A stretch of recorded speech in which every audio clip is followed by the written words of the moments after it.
Cool.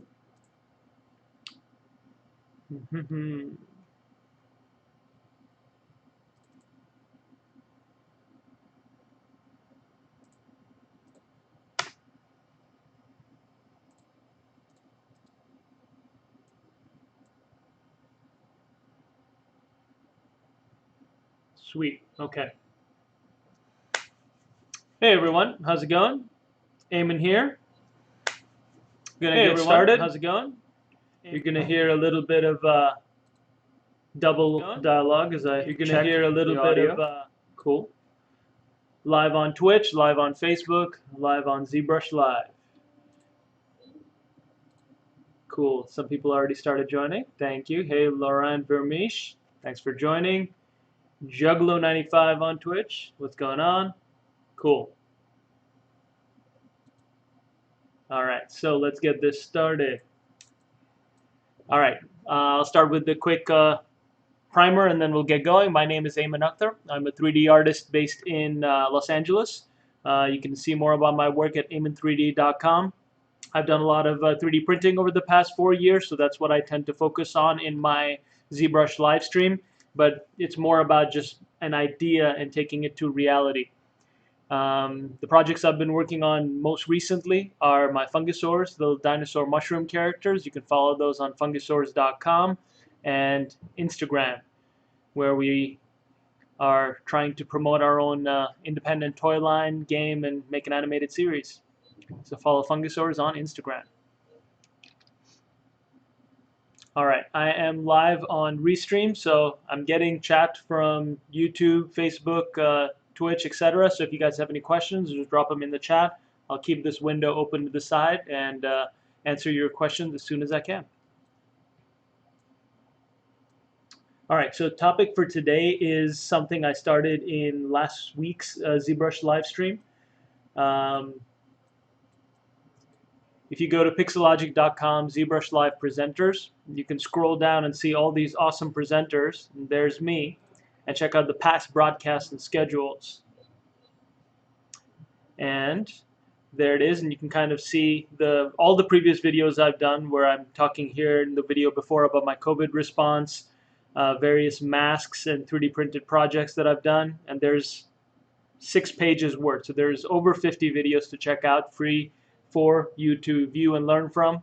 In the last week's video, I started this project and I'm going to continue it this week, so you can follow along from the beginning if you'd like.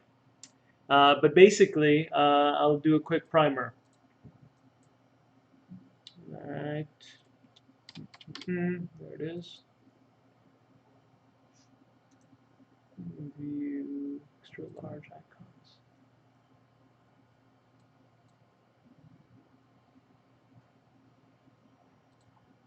Can pop that open while we wait.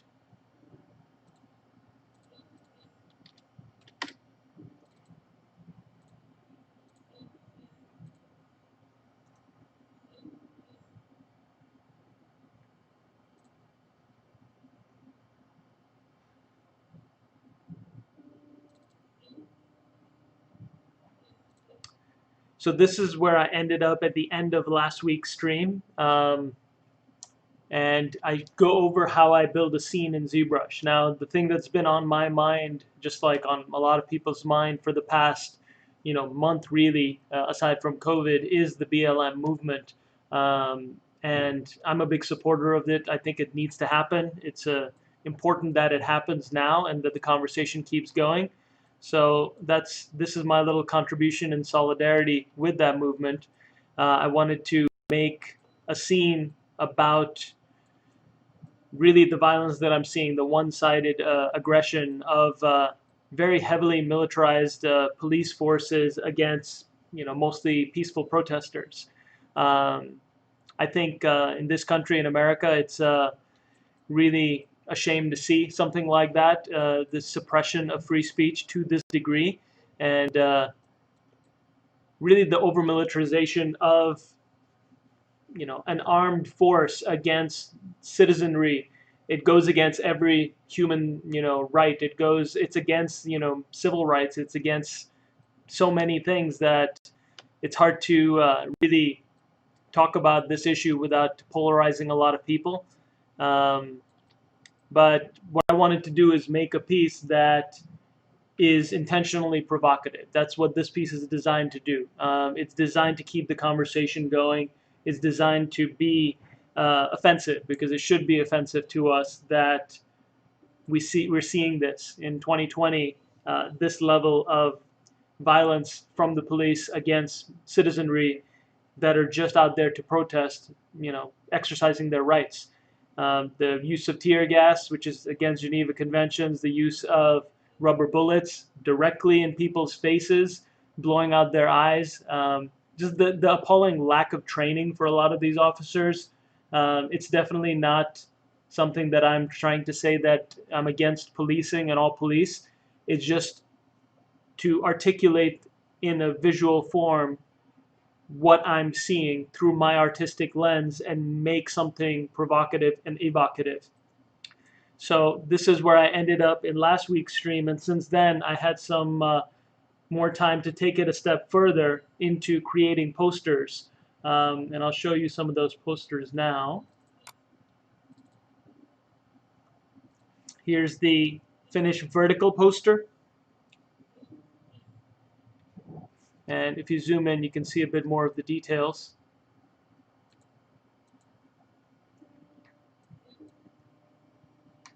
And there's also the horizontal poster. And that's really the benefit of doing 3D art, is that we have the advantage in being able to express ourselves from more than one dimension, tell actually multiple sides of the story, and create images that can be evocative from multiple angles. I tried 5 or 6 more angles, but these two are the ones that I thought were the most effective to tell this particular story. So this is what I've stuck with. And let me pull some of this other stuff up.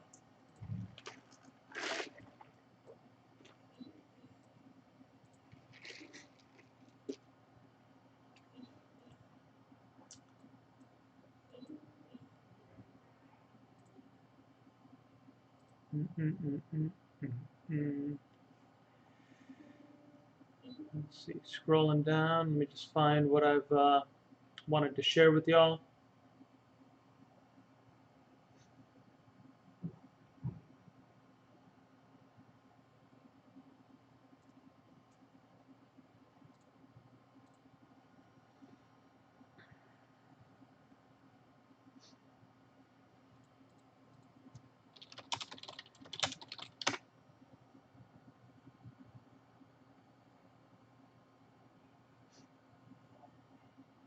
There we go.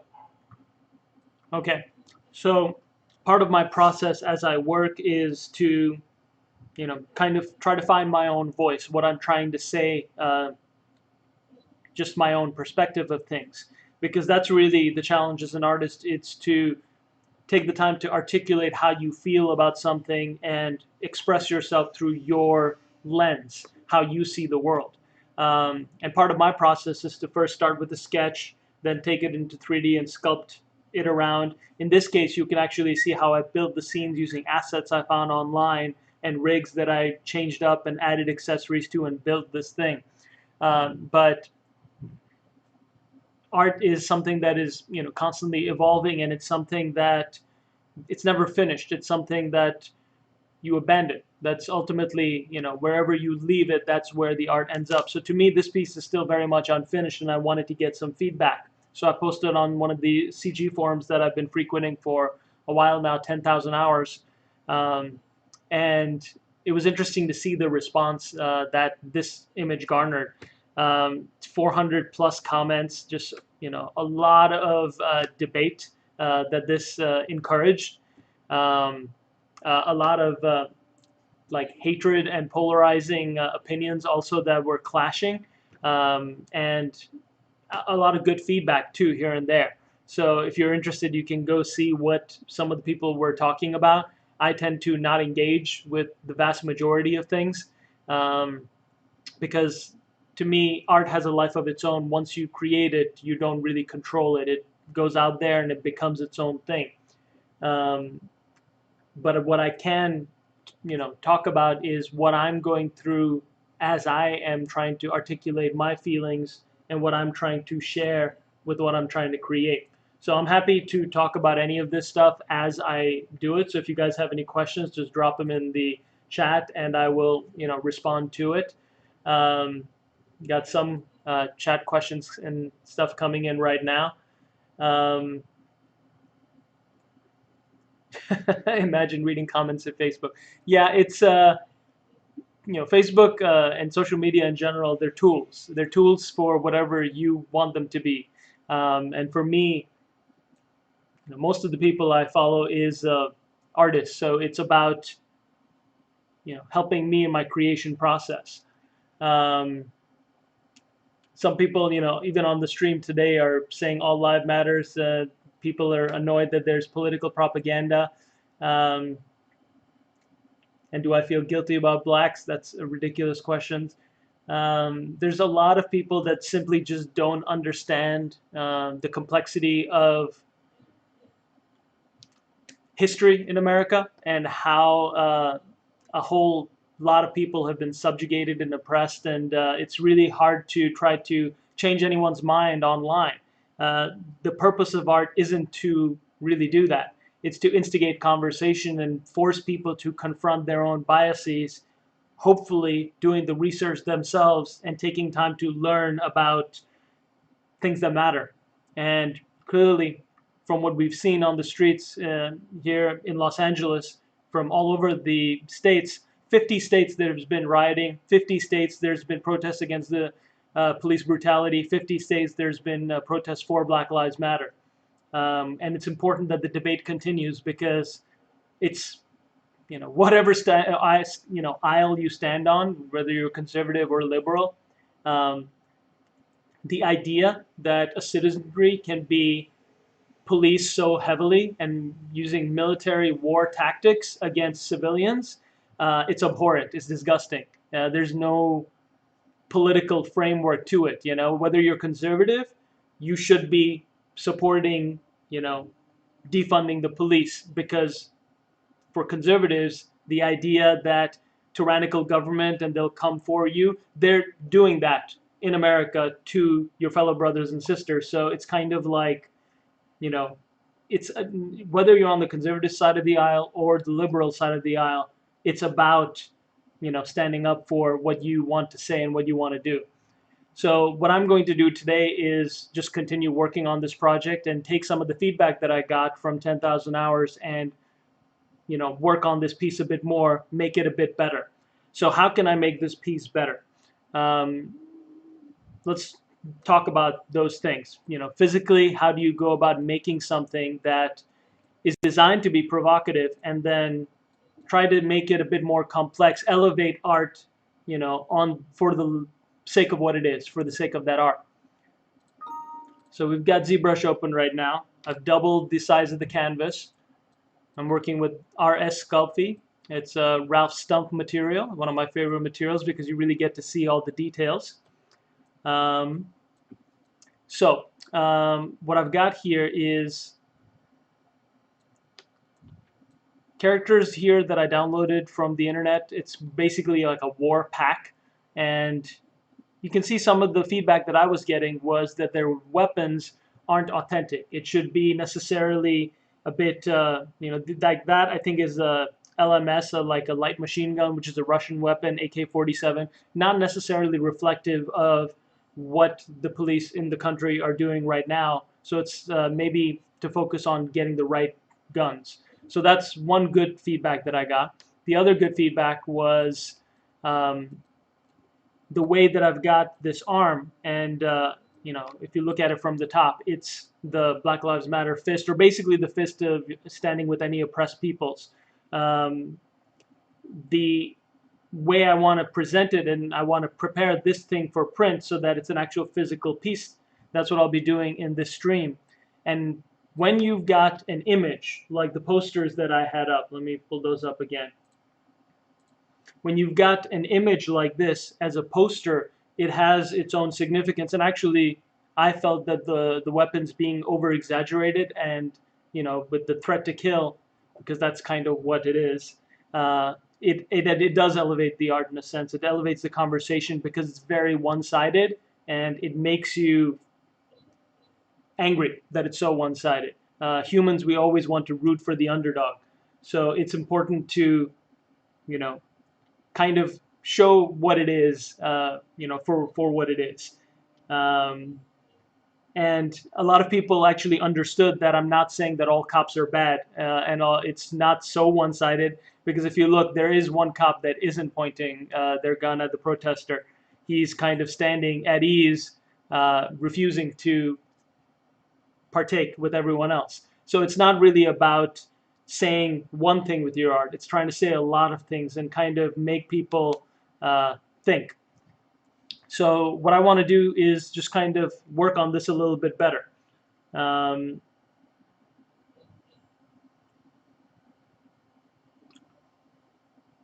a lot of comments, a lot of people angry about political activism, but honestly, mate, it's really, you don't have to be here. It's not something I'm shoving down your throat. I'm talking about something that's important to me and making a piece of art, and I'm trying to share how I make that art. So if you're upset about it, about art actually having, a view, then you're not really interested in art. You're interested in craft. Art has to have creativity, it has to have craft, and it has to have intent. That last part, that intent, is crucial to making a piece an art piece. So I'm just going to continue working on it and trying to elevate the art piece itself. Okay, so one feedback I got that was really good, which was the Black Lives Matter text here is vertical, but it actually maybe should deform with the perspective and follow the flow of the arm itself. So the B and the K should be shrunk in a bit, and the R and the M should be pushed out a bit. And that was a good piece of feedback as well. So there's a couple of things I'm going to work on today in the stream. I'm going to prep it as it is for print, and I'm going to show you how I go about turning something that was designed, first used as a 2D poster, now I'm going to take it to a 3D print. So one of the things I looked up was the actual weaponry that is being used against protesters right now. This is a defensive ball launcher, or a rubber bullet riot gun, I guess is the simplest way to look it up. It's basically a shotgun. It launches a projectile at a very high rate of speed. Sometimes it's beanbag, sometimes it is a rubber bullet with a central metal core. Either way, it's coming at you with very high speed, so it's not meant to be aimed directly at anyone. It's supposed to bounce off the ground. But a lot of police officers are simply getting military toys and they're going to use them. That's the way it goes. When you give people toys, they're going to use them. And so that's why we're seeing such proliferation of violence, is because you've got people that really just haven't had adequate amount of training. It only takes about 6 months of training, and you only need a high school degree to become a police officer. I know several police officers that have a lot more training, investigators and such. So it's about reforming a system and like historical oppression more than it is about saying no, abolish the police, because there's always going to be crime. There's always going to need to be people that respond to crime. But the suppression of free speech that I've seen over the past month, the continuous amount of violence, I needed to create something to confront that. I don't know how it works for you guys, but it's important to create as an artist. If you feel something, artists have a lot of empathy. We see a lot of things. It's important that we express ourselves and let things out. So what I want to do right now is work a little bit on this weapon and kind of add it to one of the characters holding this. And I'm going to also start prepping for print. So in the meanwhile, there are some questions. So I'll try to respond to the actual non-inflammatory ones. Okay.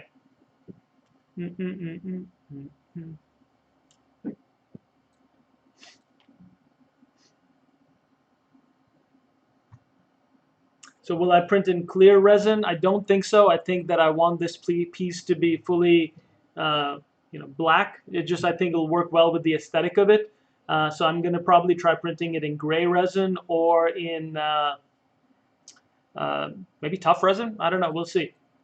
Either way, it's going to be primed. The process for printing is to, you can see the printers behind me right now. Let me pull this up a bit. So I'll be printing on my Formlabs Form 2 printers that you see right there. And it'll be, high resolution stereolithography resin print. And probably not that big, like about yay big or so. And I wanted to actually take it a step further in its content beyond just simply being so one-sided. And when you have a physical sculpture, you have the ability to take it further. So right now I've got the protester just kind of relaxed wrist, relaxed arms, very much stark contrast to the tenseness of the police. And I've got them, the posture is relatively defiant. Like they're not surrendering, they're standing, they're kneeling in opposition. So the posture I think I like. But what I'm thinking is that once you've got a sculpture, you can take it beyond what you could do in a poster, and you can add elements to it. So one of my good friends, Nicholas, did a piece of art where he elevated this same piece and changed the conversation. And I wanted to show kind of a little bit of homage to that, take it a bit further. So Nicholas Smith is a concept artist. He does a lot of artivism with his piece. So he does activism combined with art. And it's, I'm really grateful to know someone like him. And the way he thinks and the way he uses his art. And this piece, he had the protester against the police and actually added a little mirror.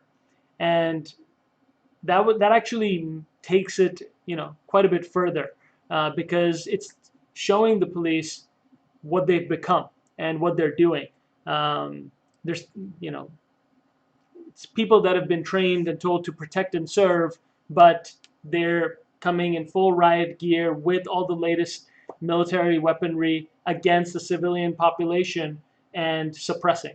So that is kind of what they need to see. And I think he, articulated really well. He said, so that we may see what they have become, so that we may see what they have always been. And I think that's really the key of this. I think so. Adding a little mirror, something like that, is going to elevate it. But in his piece, the mirror is quite small, and I wanted to make it something that, as a sculpture, you can actually interact with. So what I found is, let me pull this up in the camera. So this is a little tiny frame here, and I'm going to put a mirror in that frame and have the protester holding this kind of from the sides. So she's, kind of holding up against it. So what I'm going to do is start first with that. And that will determine the size I'll be printing, because everything else will be based on this piece. So when you're doing things that will be printed and become physical objects, you have to think about engineering, because it's not just the sculpt and modeling and the composition. You actually have to think about how something will exist and the scale that it'll exist at. So I'm going to use my my measuring calipers, put in this battery, and I'll start by measuring it and building out the frame, because that is going to determine the scale and everything else from that point. So in millimeters, this is about 29.3, so about 30 millimeters by 40. So 30 by 40 millimeters. So let's then go ahead and build that out. Now I tend to not build things that I need to have accurate measurements on in ZBrush. I start them in Maya. And same with this piece. Like I started based on with the Maya rig of a character, the NEKA, the NECA rig, and use that as the base for my protester.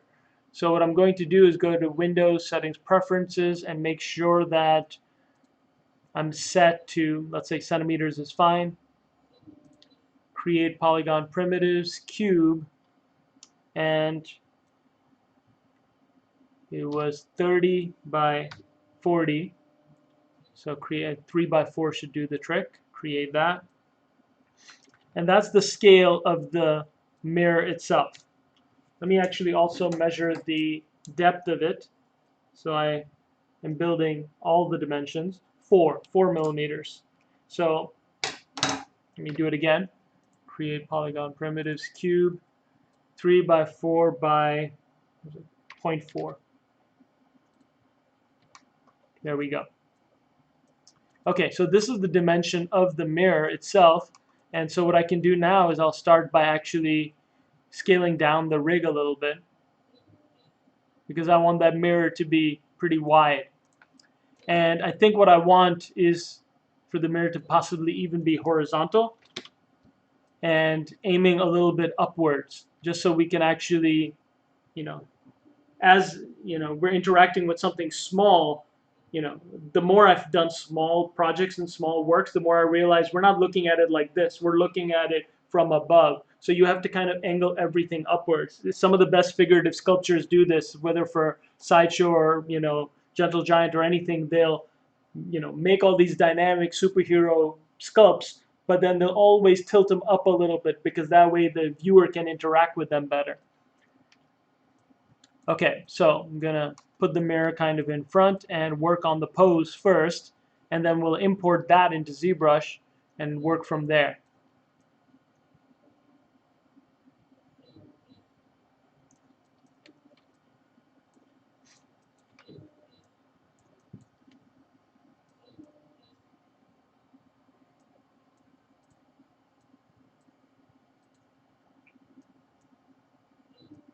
Cool, cool. See what y'all are talking about on Restream. So people are saying, is Pixologic about propaganda now? No, it's got nothing to do with propaganda or Pixologic. They've actually been very great about supporting BLM themselves and my right to stream and talk about the art of it. Because whether you support something or not, it's really nobody's business as to, when it comes to creation, to tell another creator how and what to create and what not to create.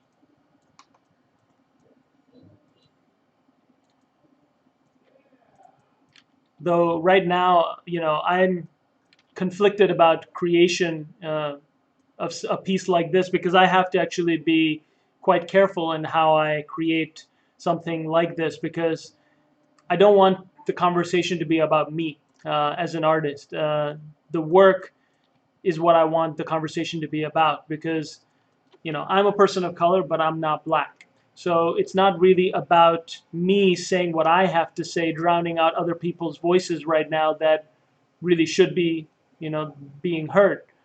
It's me as an artist and creator stepping up in solidarity to support and raise the voices of the black community. And that's where I'm coming from in this. It's about that solidarity for me and how I can add to the conversation and elevate black voices that need to be elevated right now. So I'm starting with just rotating, moving, and getting this to just feel right in Maya, and then I'll take it over to ZBrush and refine from there. I actually like the body and everything else I've got in ZBrush, so to me it's about just getting the arms and just the upper body, because I'm not going to change the posture really. I think I like the posture, I like the way it works. It's just about getting the arms just right.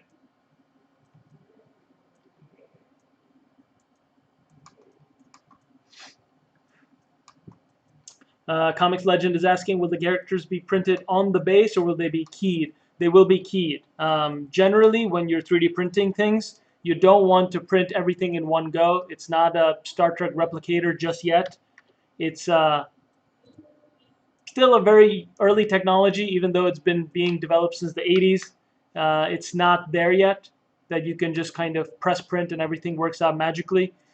You want to get the optimum orientation for the print.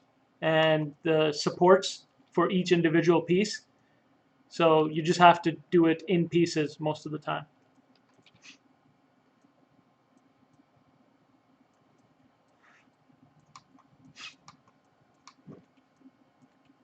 Am I going to paint it afterwards? Yeah, likely. With prints, you don't stop once it's printed. You have to UV cure the print, which means you put it in a UV box or you put it in the sun outside for a little bit. And then once it's cured, which can take anywhere from half an hour to a day, really depending on the thickness and scale you're doing, after that, then you have to paint it, because if you don't paint or prime a 3D print that is, resin based, whether you're using DLP technology or SLA technology, you risk that print becoming brittle. And that's just natural. If it keeps being exposed to UV light forever, a print will keep on becoming brittle. All right, so I'm addressing the thumb here because it needs to be behind the frame, but I also just kind of want to be able to slide the frame in place, so I'm not using the thumbs to push forward.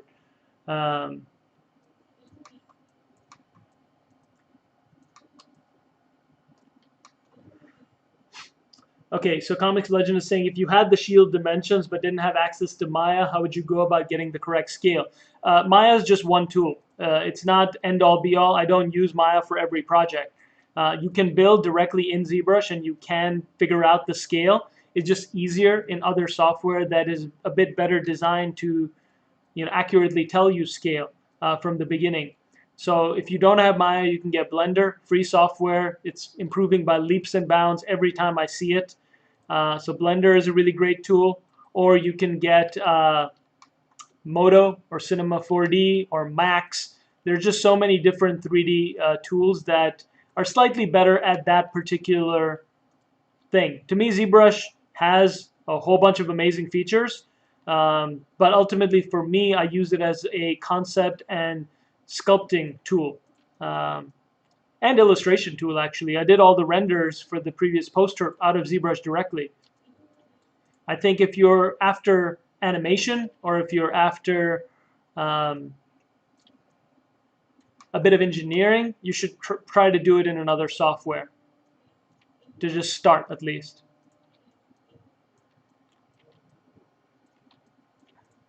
One thing I've noticed, of course, about when you're creating hands is it looks really strange if all the fingers are, perpendicular and doing exactly the same thing.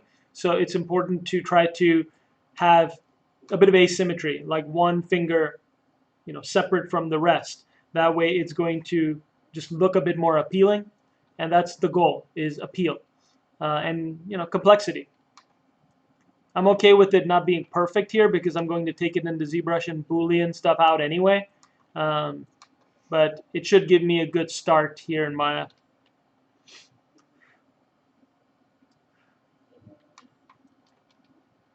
People got some commenters here saying this should be about technical issues, not personal political views. That's fair. If you feel like you're not getting anything out of it, you're welcome to go watch another stream. I feel like art has to have an intent, and that's really what I need to do with my art right now. I need to say something, I need to create, and have a purpose to it. So that's what I'm going to do.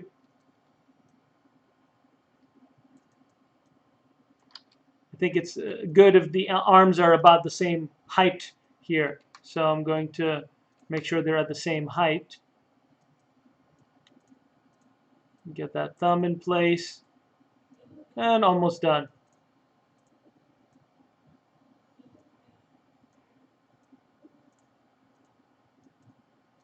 You always have to try to work big to small.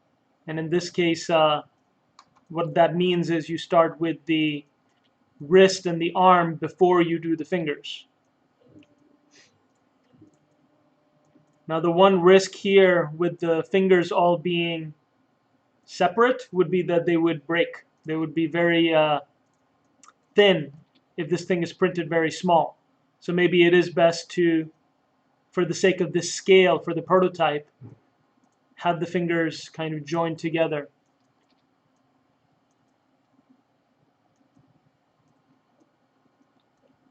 But like I said, I can use ZBrush for transpose mastering and try to get it right in ZBrush. So this is just to get me the base and work from there.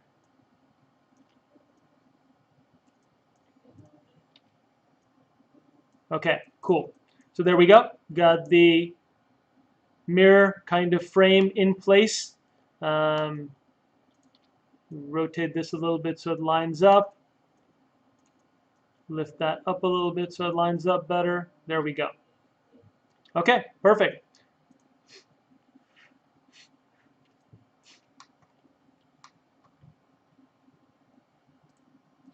Okay, so I'm going to go File, Export Selection just for the frame and call it Frame. And Frame 1, because that's just the first one. Okay, then I'm going to select the mesh itself, which is in this case the geometry here, and File, Export Selection, and call this Pose Character Kneeling 2, because this is the second iteration of it. So hopefully I don't actually have to adjust scale too much, but let's test it out. This piece, let's see what the scale of it would be for the actual print. So what I'm going to do first is open it up in ZBrush. We'll switch over to our simple brush.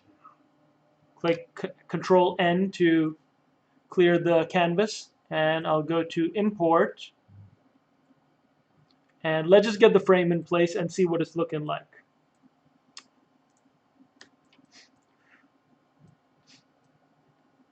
Alex L on YouTube is saying what I'm doing is called virtue signaling.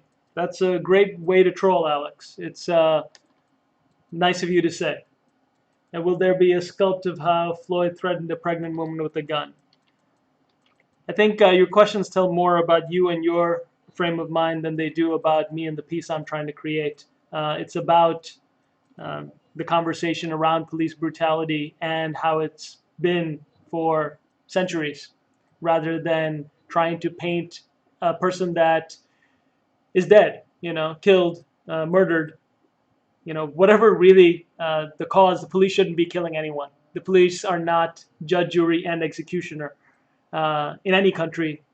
No matter how bad someone's crimes. For example, there's been multiple white shooters that have killed 9 to 10 to 20 people and still been apprehended by the police without murdering them. And black people get murdered really often. So that's really what this piece is about, addressing the inherent violence built into the justice system against minorities. All right, so here we go. So we've got that piece, the frame, and we've got the scale should be accurate because I imported it from Maya, but let's check that out. I'm going to export it from ZBrush now. Let's call it frame 1 exported ZB, so we can keep track of what it is, and just exporting it out as OBJ. And let's open it up in Preform, which is the print prep software for Formlabs, for the printer I'll be using to do this. And let's see if the scale is accurate.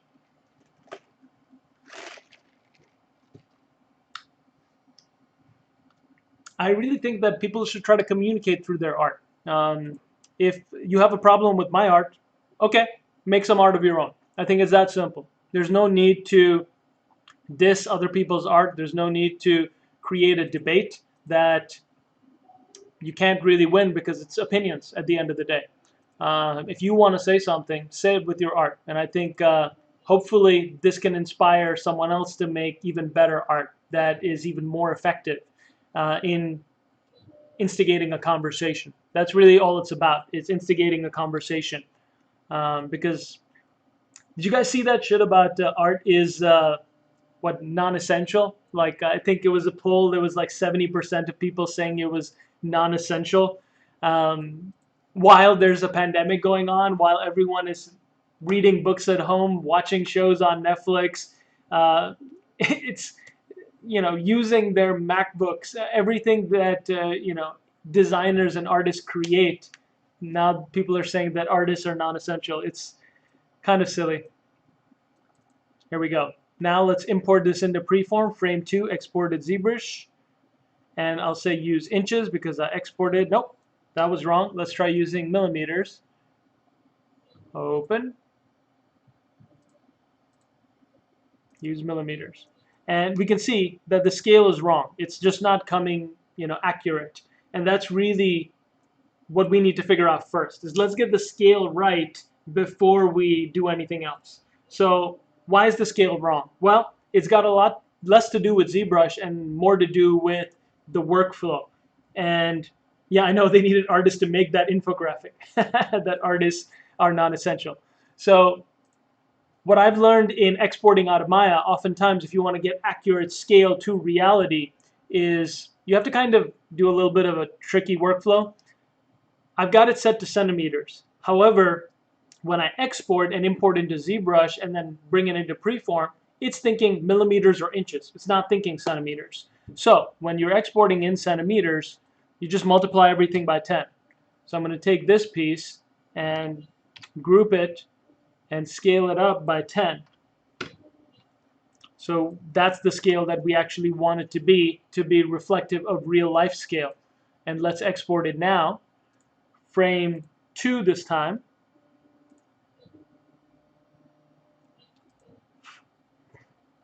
Comics Legend asking, was my 3D printed youth size mask a success? I don't know yet. I don't have any kids of my own or kids in my network right now. This is a project I did in the stream 2 weeks ago.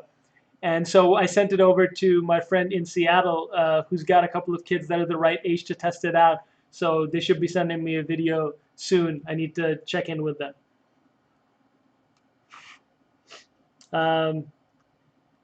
WH Omega Lil is saying, I think people were just thinking about the first needs like health, food, etc.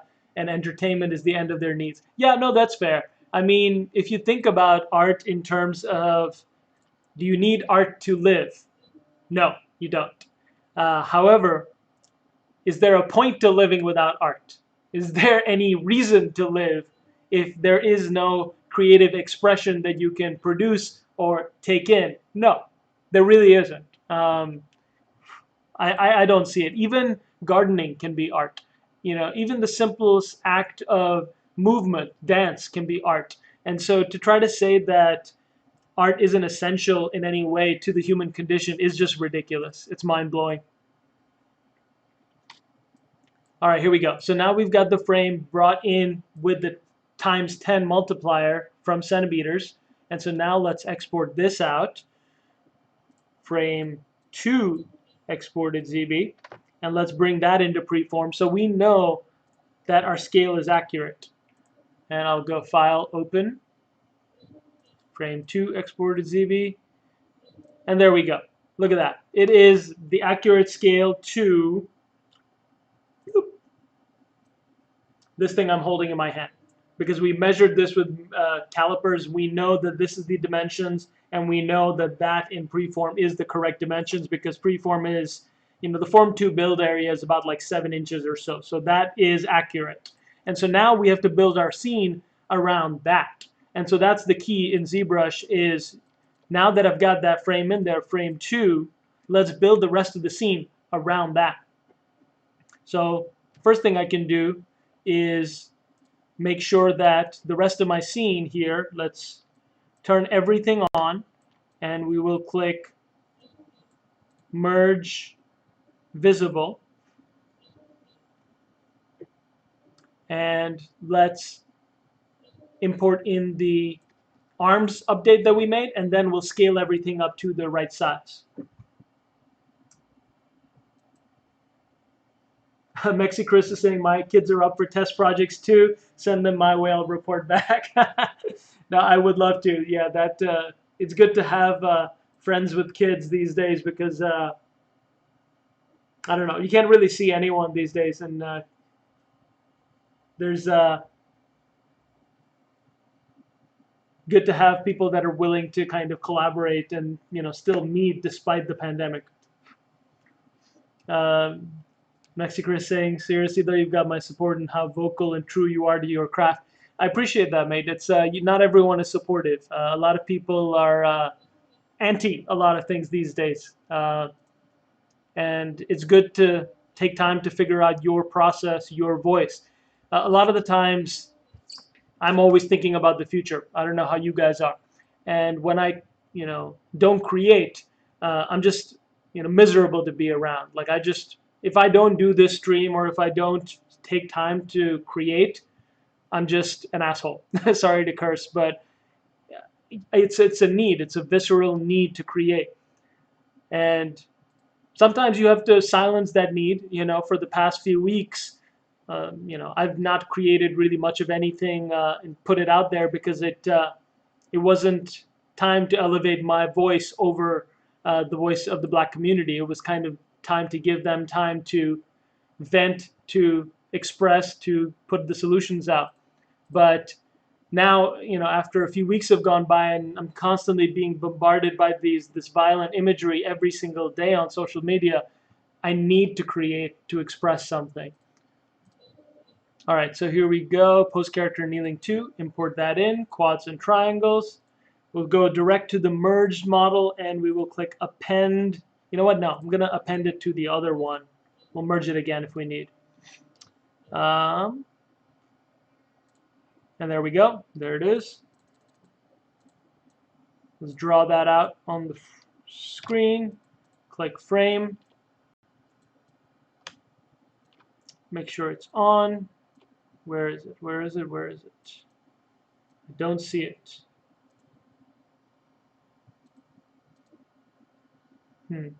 For some reason it didn't bring it in. Oh, here we go. Posed character. So I need to append the other one. Delete that. Append. Posed character. There we go.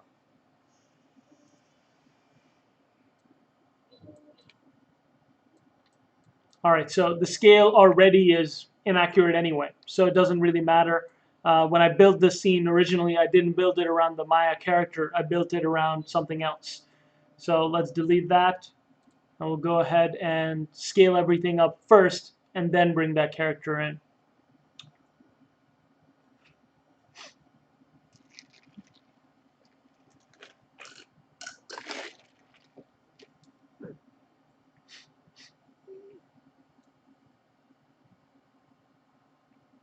Nickname 23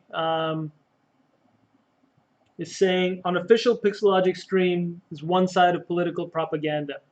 Can Pixologic not invite political professional? I'm not a political professional, dude. I'm an artist. Strange to force people's political views through a live stream. No, it's not. It's an artist trying to create. So artists being able to express themselves through their creation is all Pixologic is doing. They are not supporting my views or what I'm creating. They're supporting my right to create and right to express. And that's the thing that you're missing. No one's forcing you to be here or watch this thing. If you disagree with it, mosey on over and watch something else. No one's forcing anything on you. No, not Pixologic, not me.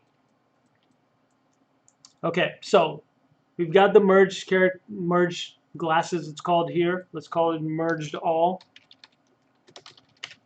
And we're going to go to our frame 2, which is the mirror, and append merged all, and scale everything up to fit that. Now there's a few different ways to scale in ZBrush. One of my favorites is to just go deform and size. And size up, size up. So that's one way of doing it. But you can see the pivot is a bit off, so it's going to try to go from wherever it is. When you go in ZBrush to the Gizmo 3D, you can click on the unmasked mesh center, and it'll then zoom in right to the center of whatever's unmasked. So then you can scale it up from that point. It's kind of a center pivot button. All right, so here we go. Got that there. And looks like when I was building this out in Maya, it was facing the other direction. So I'll just hold shift as I rotate. Bloop, bloop, bloop, bloop. Gotta be careful as I hold shift here. There we go. Ah, too much. Hard to move something that's 12 million polygons around easily. Okay, let's bring that over here. Scale it up accordingly. And you know what we'll use as reference? We'll export the model out again. D Bin on YouTube saying, I wish that I didn't have to see political propaganda everywhere. As an artist, I choose to think freely and don't need to be forced to accept or agree with every social issue. You're absolutely right. You don't. You don't have to agree with me, and you don't have to think any certain way. This is how I think, and this is how I'm expressing that through art. Why don't you do the same? Okay, so back in Maya then, I'm going to keep focusing on the technical here. I'm going to scale this character up as well by 10. Now it looks like there was a bit of scale down at first. Yeah, it was already at 0.65, so maybe I'll group it and scale that group up by 10. Yep, there we go. Lines up perfectly. And now I can export that geometry and it'll be at the right place. That gives me something that I can line up to in ZBrush. So pose character kneeling 3. So what I'm trying to do is mostly talk about my workflow and you know, the techniques, but I'm not going to shy away from talking about the intent of the art I'm trying to create. Most of my streams are about 3D printing and they're about taking an idea to reality, but this particular stream is an issue that, you know, it's been troubling me and I wanted to create something, so that's what I'm going to talk about. Okay, okie dokie. Let's import. Maya and ZBrush, is that allowed? Really, it really depends. I mean, it's a ZBrush live stream, so I'm going to be doing mostly ZBrush, but to suggest that there can't be other software used in a 3D workflow, it's kind of silly. You know, most people's 3D workflow is a whole bunch of different software. It's something like Maya or Max and ZBrush and Photoshop and Substance Painter, etc. So Barack TW is saying, I wish more streams would actually make projects that which have another level of interest and important. D-Bin saying ZBrush is 3D sculpting art, not CNN or Fox, etc. Yeah, you're right. CNN and Fox is very biased to a degree. ZBrush is a sculpting software. It's an art making software, and that's what we're doing today. So we're trying to make some art. I actually feel a lot of 3D artists miss the mark on what they're able to do. Me too, and I've been guilty of this, is focusing a lot on the craft and trying to make work only for my portfolio. Thinking about what can I do so I can get that dream job? What can I create so that I can become, you know, either a character development artist or a character modeler for animation or a toy sculptor? And that's the only thing we make. Or we make fan art. And I've been guilty of this too, because you just need to create, so we make fan art. But you know, I think that's a really big missed opportunity for professional and 3D artists to express their own voice and what they want to make and what they want to say. And you can absolutely criticize. So yeah, go for it.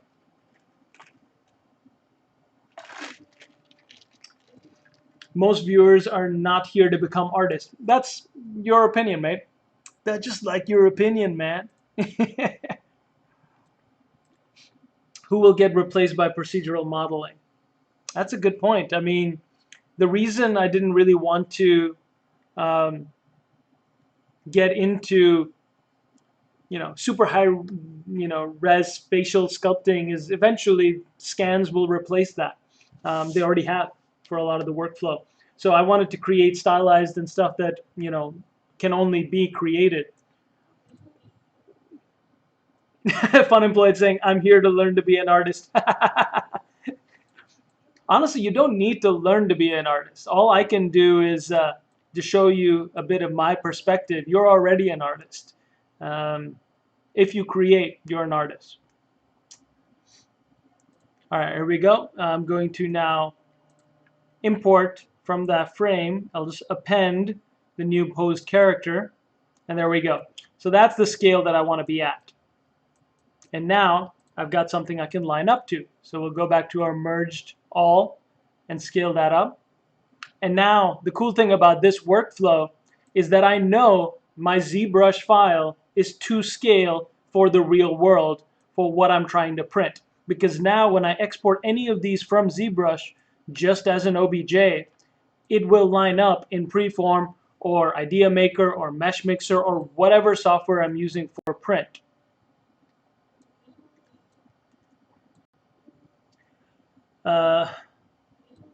Okay, Meyer Aroyan is saying any 3D printing service I recommend using in LA. It depends. It's not really something you need to go use in LA. You could use any 3D printing service, like Shapeways is one I use all the time. They're based, I think, in New York. But in LA, it really depends what your budget is, because a lot of these 3D printing services are very expensive.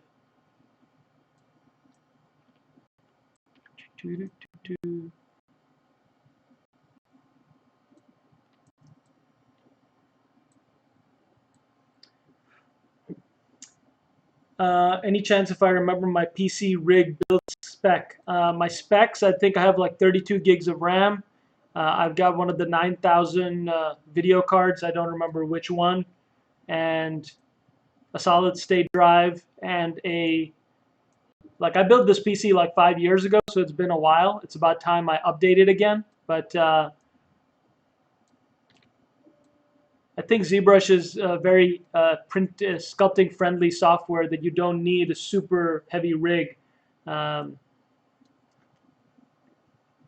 I mean, you can't do it on an iPad just yet.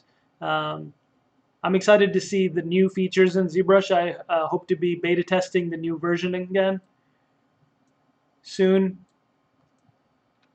ZBrush always tries to release a new version of their software by the end of the year, usually, to coincide with the ZBrush Summit. I don't know if it'll happen this year, the ZBrush Summit, just because there's a lot going on with the pandemic. It doesn't seem safe to necessarily host an event.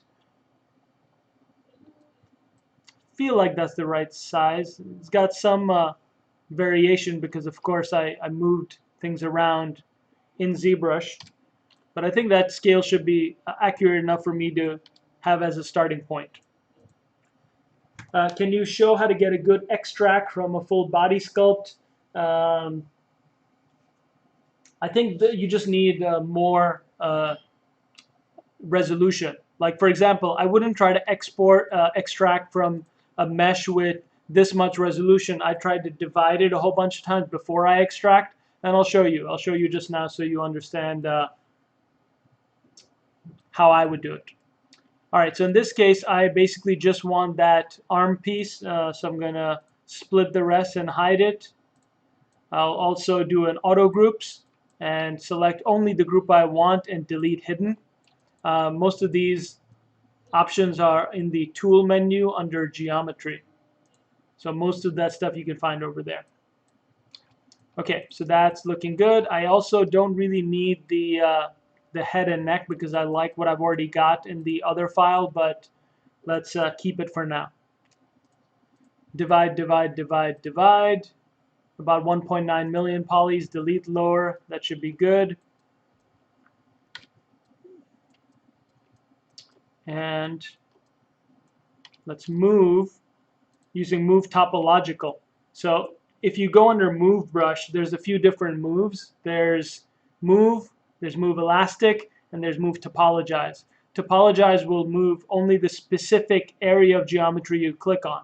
So you can see there, I'm only moving this finger, whereas if I had just a regular move brush, it would move everything behind it too. So move topological is pretty good for that purpose. So I'm just going to use that. to line this up a bit better.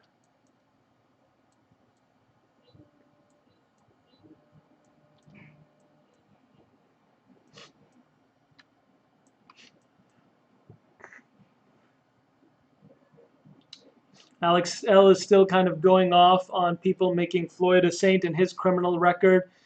I don't know what to say to you, man. I mean, when you're so focused on a person who's dead, you know, murdered, and you're trying to justify why they were murdered, it's kind of psychotic. I don't really know how to communicate that to you.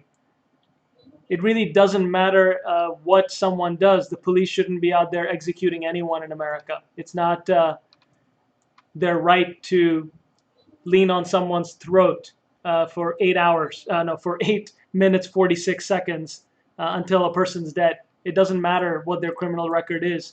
They could be the worst pedophile in history. They still don't deserve to be murdered by the police that are there to apprehend them. And that's all I have to say about that. Okay, here we go. I'm gonna push this, pull this around a bit. There we go. That's looking right. I'll probably Boolean subtract from this piece so it's a bit cleaner, but this is the first step.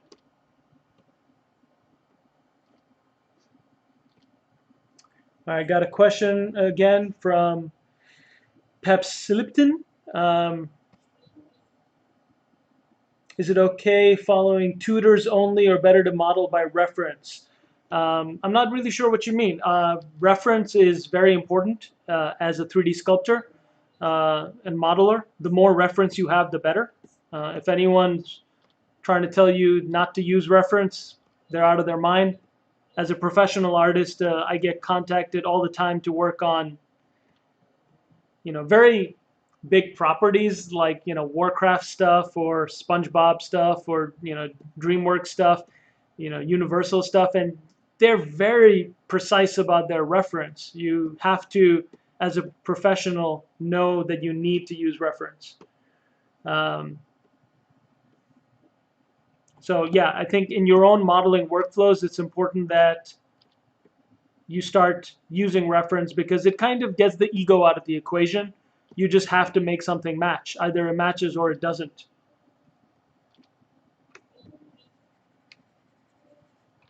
All right, here we go.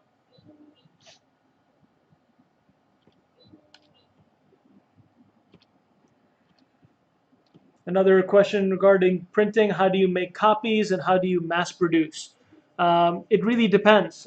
With 3D printing, I think it's a great tool for prototyping, but I personally don't think it should be used for mass production. It's still very expensive. With my business, I can kind of take a detour for a second.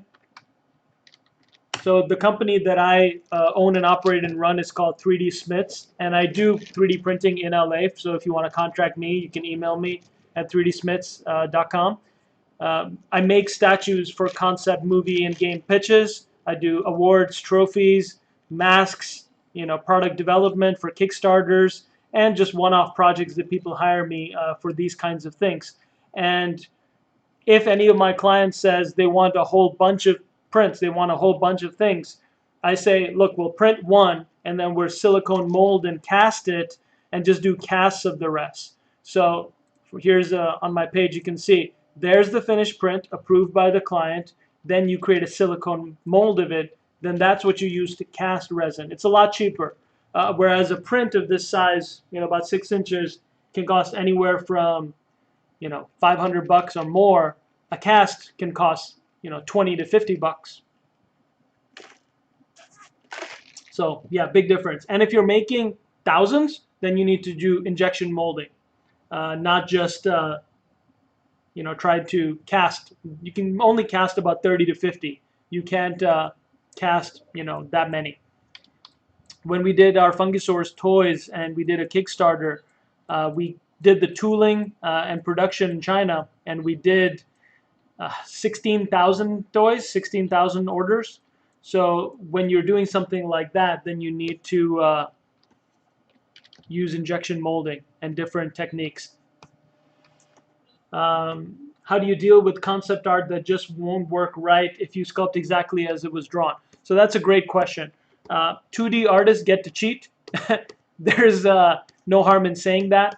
2D artists get to make things from one perspective, and our job as 3D artists is to translate that into 3 dimensions, maintaining the appeal of that drawing, but making it real. And when you're making something real as physical as an object, you've got to think of it and look at it from all angles. So it can't just be that one angle.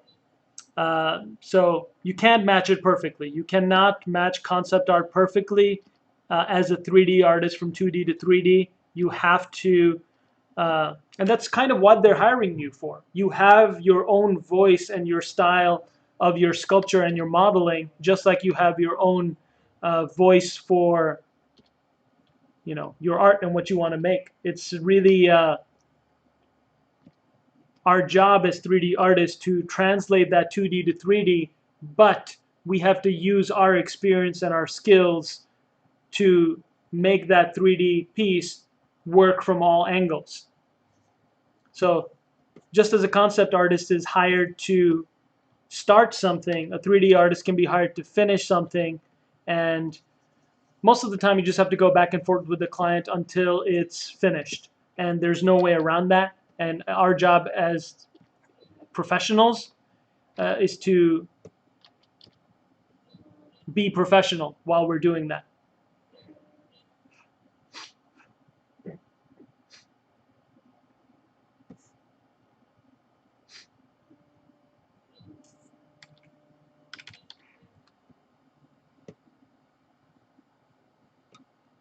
Can I share links of my works, please? You can see more of my work at aiman3d.com and even on Pixologic's channel.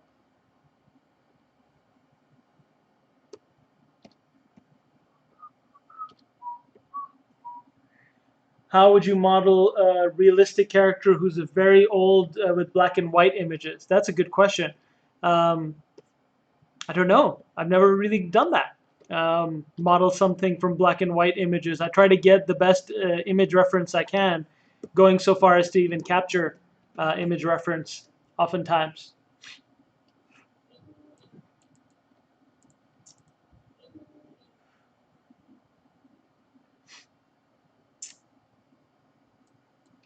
Typical liberal black and white view on the world. Sorry to tell you, man, my view is very nuanced and complex. Trying to fit me into a box is kind of impossible because I, you know, am multidimensional, multicultural, multiracial, you know, perspective, traveled a lot. And I think that's kind of what informs my art is the multiple perspectives that I'm able to empathize with. And empathy is a big part of my art and my creation. All right, here we go. So I like the arms here, so I'm going to just select those. And let's see what happens if we Dynamesh. I think it's about time I save because I haven't saved this tool at all. This will be BLM4.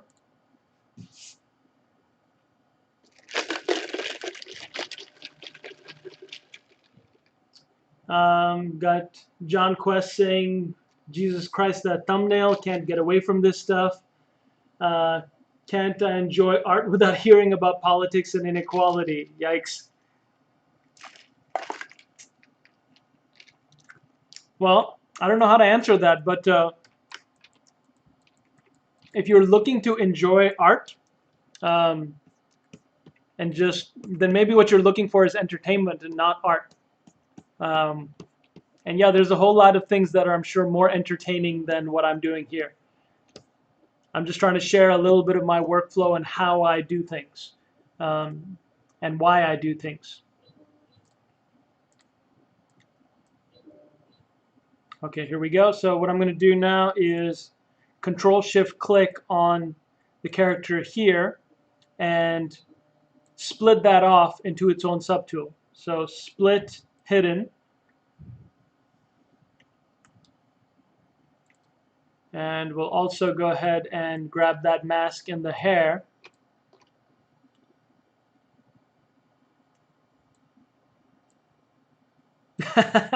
John Twig saying, sculptor, he's here to help, but we're not paying the guy. Yeah, good point. Pixologic is not paying me. They don't represent my views. They're not endorsing my views in any way. They're not paying me to be here. So I'm just happy to share, given the platform, to talk a bit about the art and the craft of it. So if you want to engage, happy to. Okay, split hidden.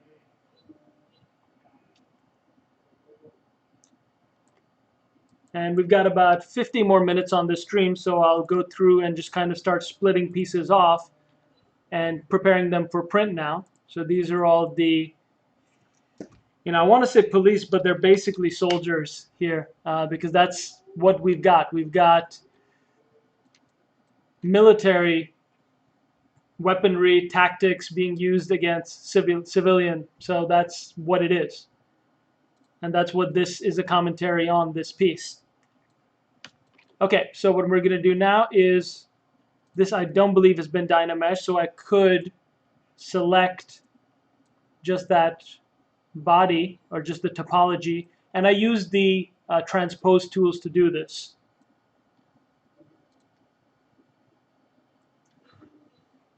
And I'm going to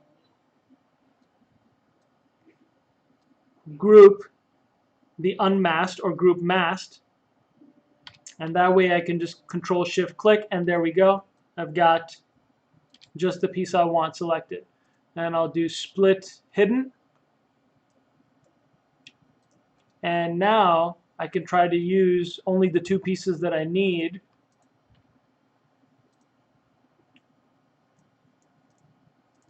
There we go. That and that. And let's combine the two.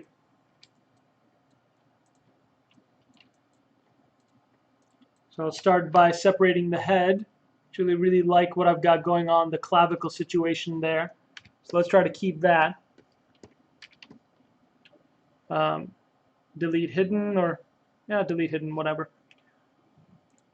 And let's Dynamesh this. So let's see what happens when we Dynamesh at 128 resolution. There's not nearly enough resolution there. So let's crank that up to 1000.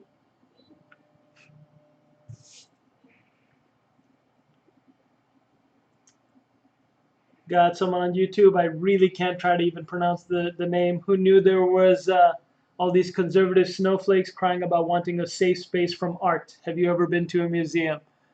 That's a fun point. I don't endorse calling anyone a snowflake just for expressing their opinion. Everyone has a right to express their opinion. That's actually what freedom of speech is about. And that's what this piece is about. It's about protecting that right of freedom of speech. All the way up to hate speech, I'd say. I think hate speech should not be protected, but everything else, yeah, it needs to be. And it isn't in most of the world. We have a privilege in being, at least I do, in being in the United States, that I can fight for free speech and try to get it. 1000.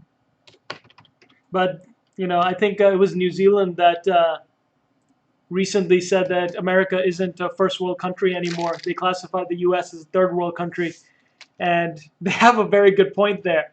A country that doesn't have basic protections for its people, is it still a first world country? If it doesn't have healthcare, if it doesn't have education covered, if it doesn't have mobility for people, the right to assemble, the right to exist, is it a first world country? Lux Motion saying, and there's tons of art depicting cops and soldiers in non-aggressive poses at Pixologic's official gallery. Yeah, that's a good point. Soldiers are all over our 3D art feeds. People are obsessed with Call of Duty and Counter-Strike and Space Marines.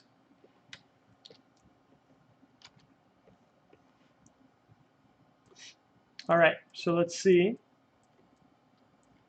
that. Let's move the arm here, the shoulder to line up a bit better.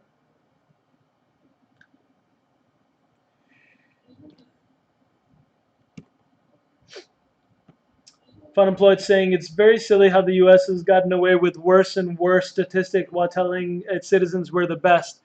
Yeah, no, it's true. If you think about American exceptionalism as an idea, it's marketing.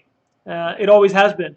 Um, I think the TV show Newsroom put it best when they said we're, you know, not the best at anything really anymore. Not the best at math, not the best at education, not the best. We're the best at war. That's what we're the best at. I think our armies and our military is at least 13 times larger than the next army and military. But something like COVID comes along and it shows, it reveals the gaps in the system. As citizens of a country, I became a citizen over a decade ago. It's our job to dissent. It's our job to demand more. It's what we're supposed to do from our representatives. But our representatives, I think, in this country don't really represent us, and it's a shame. That really can't be avoided with the way the current political system is set up. It's quite corrupt. I don't really know if that's controversial to say because there's so much lobbying in this country by the elites, by the people that own everything, that they, the Congress and Senate really work for whoever signs their paychecks, and that happens to be special interest groups and corporations most of the time. So until we fix the lobbying, until we fix the core underlying issues, the American political machine will not represent its constituents, which are the public, the people. Presidents come and go. Really, what matters is something like the Supreme Court. What matters is the laws that we put into place and follow up on. That's what people are fighting for. That's what they're out in the streets for, is better laws, better systems, because the current systems are failing. I don't see how anyone can look at the mass incarceration. Actually, that's another thing America is really the best on. It's we have more prisoners, more of our people in jails than anywhere else in the world. Okay, technical question, how am I flipping between subtools? You just click Alt and the subtool that you want to be on. So there we go. This is the subtool I'm on, and if I Alt and click on this one, that switches between that one. You see that? So just Alt on the keyboard is how I switch between subtools as I work. And the number of people that believe in angels, so we're the first of that too. True.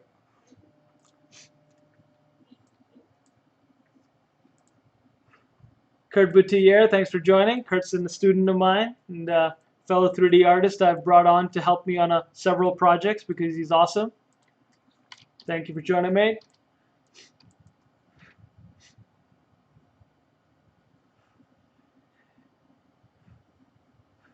Funemployed saying do some Starship Troopers next.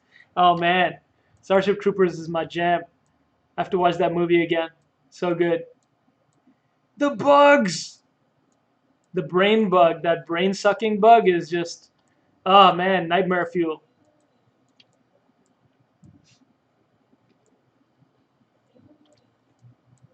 So I'm now grabbing the straps here and pulling them out.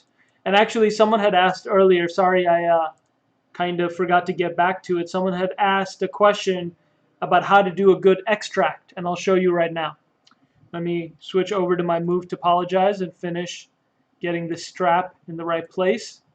And then I'll show you how I would go about making something like these straps from scratch. The book is actually very good. Wow, I haven't even thought about reading the Starship Troopers book. Is it a comic book, like a graphic novel, or like a book like I can read? I love reading sci-fi. I'm actually really looking forward to Dune, the movie, because that's one of my favorite books by Frank Herbert. Book. Okay, sweet. Audiobook too. Good. Okay, I have I think some Audible credits to use right now. Okay, so get that strap to line up. 3:22. Just keeping track of the time. I think we still have plenty of time to finish prepping this piece. All right, so I'm going to merge down now. Always okay. There we go. So change that up, and now let's bring in that sign.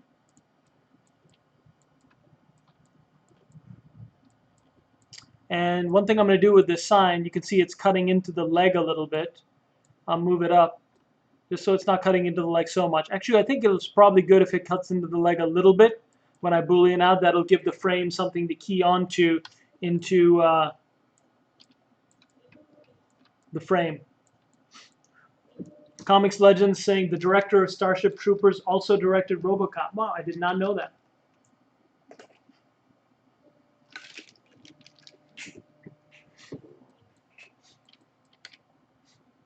All right, so here we go. Got the mirror in place.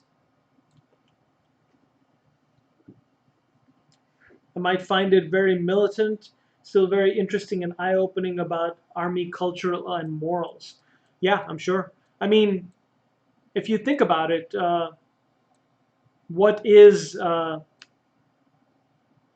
Starship Troopers about? It's about the whole military propaganda machine, sending troops to go and fight the bugs in space. That's really the core of what it's about. There we go. I think that should fit well. So I think that having the little mirror there is going to elevate this a lot, because it's going to, let's colorate something different so we can see it in here. Let's make it chrome or something. MRGB, color fill object.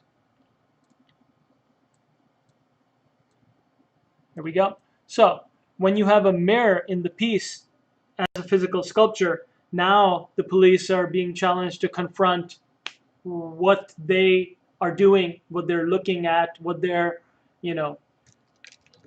how they're doing it, really. How and why the police are choosing to suppress freedom of speech is the core important part of this piece. It is about solidarity with protesters that are trying to protest peacefully against injustice, against a corrupt system, but it's also, not about denouncing police and cops in general. It's about forcing cops to question themselves and decide why are they doing things the way they're doing it. Could there be a better way of doing it? And of course there could be. That's really what it's about. It's about finding a better way than what currently exists. And I think if you have it as a physical piece, this one officer here that's not pointing at the protester, this conversation kind of starts taking precedence between the two individuals, because now you've got an officer that's looking at that mirror, looking at themselves, and deciding, yeah, you're kind of right. Like this isn't acceptable. This isn't okay. This is offensive. Because, even the military has a lot of training, and, they're not allowed to, there's rules. They're not allowed to interact with the civilian population in another part of the world because of the Human Rights Convention, because of laws that we all agreed to in Geneva, that American soldiers, that when they're abroad, aren't allowed to treat people in other countries as badly as the police treat people here, citizens. We have lynchings in California, but people still instinctively defend cops and avoid the issue. No, I mean, that is part of the problem. Everyone kind of goes right to their camps and starts, going to the battle stations, like go to battle stations for change, against change. And I think that's how history has always been. It's been a constant battle between the needle being pushed towards progress and then towards things staying the same.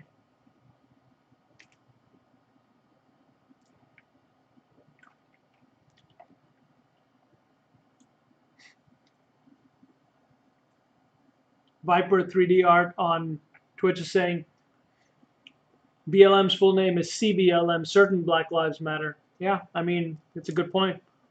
I saw there was the protest on Sunday, which was ABLM, All Black Lives Matter, in support of gay and black, trans and black. And that's a very good point. Like all Black Lives Matter means all Black Lives Matter. That's what bothers me about the whole all lives matter rhetoric. It's all lives aren't in danger. Black lives are. So it's kind of like that house is on fire, but instead of putting out that fire, you're saying, no, water all the houses. It's ridiculous.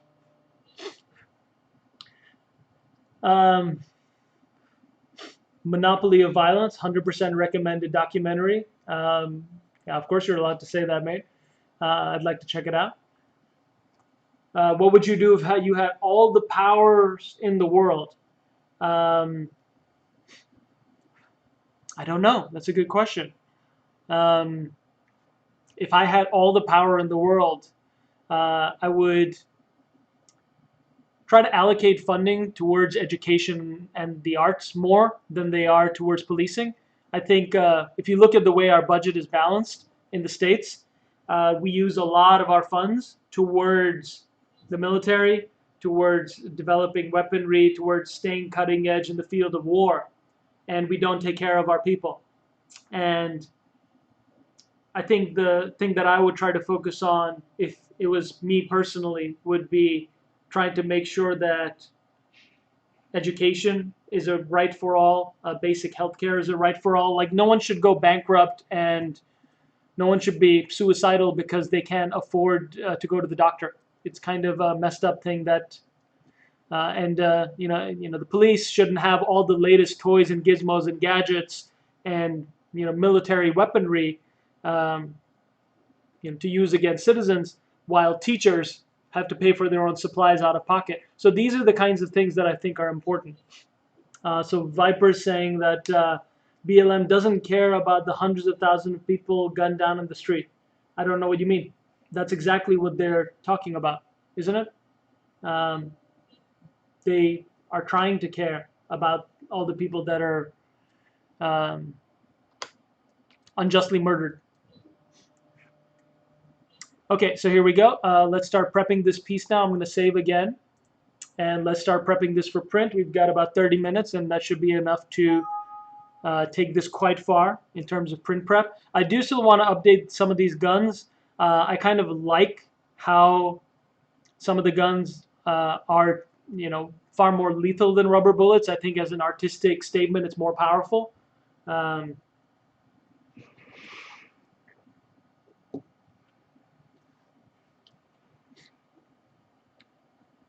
David Lee is saying, have you challenged anyone in ZBrush? I don't know what that means. Why would I challenge anyone in ZBrush? Oh, you mean like a ZBrush sculpt off? Like, I think I've done some of those. Okay, so Viper's now saying BLM is on a crusade against the police to use intimidations to make white Americans feel bad about shit they have nothing to do with. That's weird. If you're a white person in America, you do have something to do with it, because ignorance and allowing a system that is unjust to continue is complicity with the crimes of that system.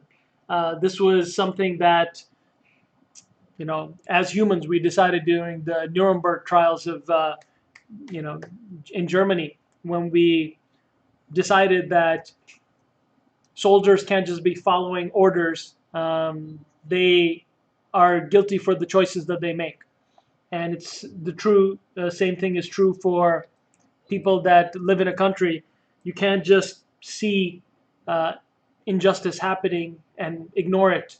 And you can, but only for so long. Things always change. And to say that white Americans don't have anything to do with police and their intimidation and the current justice system is just ignorant, mate. Watch the documentary 13th on Netflix, and you're going to learn a bit about the history of what black people have been dealing with in the States for a long time. All right, so this is the base. So let's change that name, call it base. Funemployed saying, I heard it summed up at a BLM rally. It's not enough to not be racist anymore. You have to be anti-racist because the system has proven to be operating on the idea that not all lives matter. Yeah, no, that's a good point. You do have to be anti-racist. You have to be anti-sexist. You have to be anti people trying to take away women's rights and people trying to take away voters' rights. I think you have to choose to fight the good fight every single day, and that's hard. It's very hard, but that's really what it's about. Mexicris saying your piece is working and it's not even finished. I mean, yeah, it's just about instigating the conversation. It's not about what I can do with my art. It's what about the art can do on its own.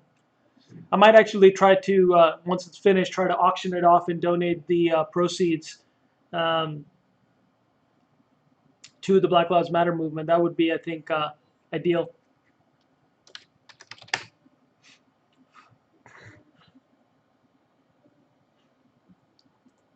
So we got the base, we've got the frame, we've got here the protester. We've got the soldiers here, and all of those, we're going to start trying to break them apart too here.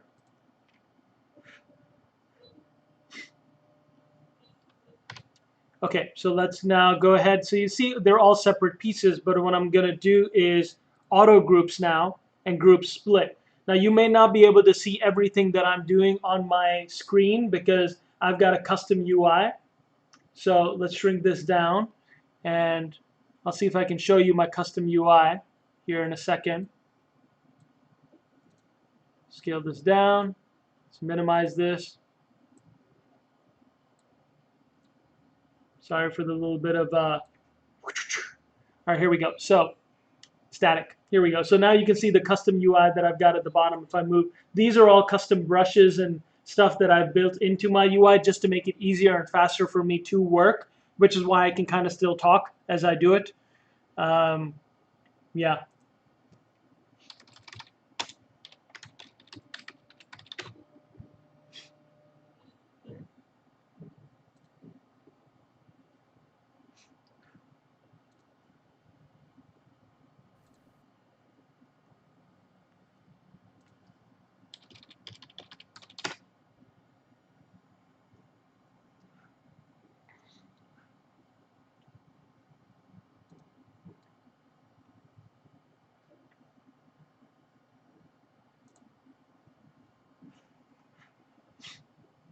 Okay, so now what I want to do is, with auto group selected, I'm just going to do group split. So you got to go geometry, or no, you got to go under subtool, split, group split, and click OK.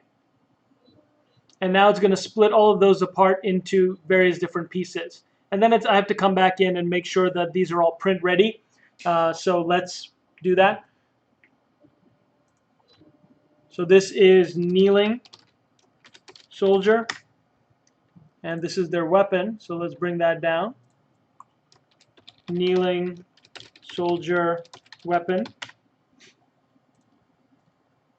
Next, you've got this soldier, which is made up of a whole bunch of different parts, a bit complex.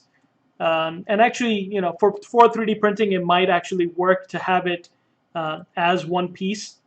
So I will start to merge some of these pieces together. Merge those two.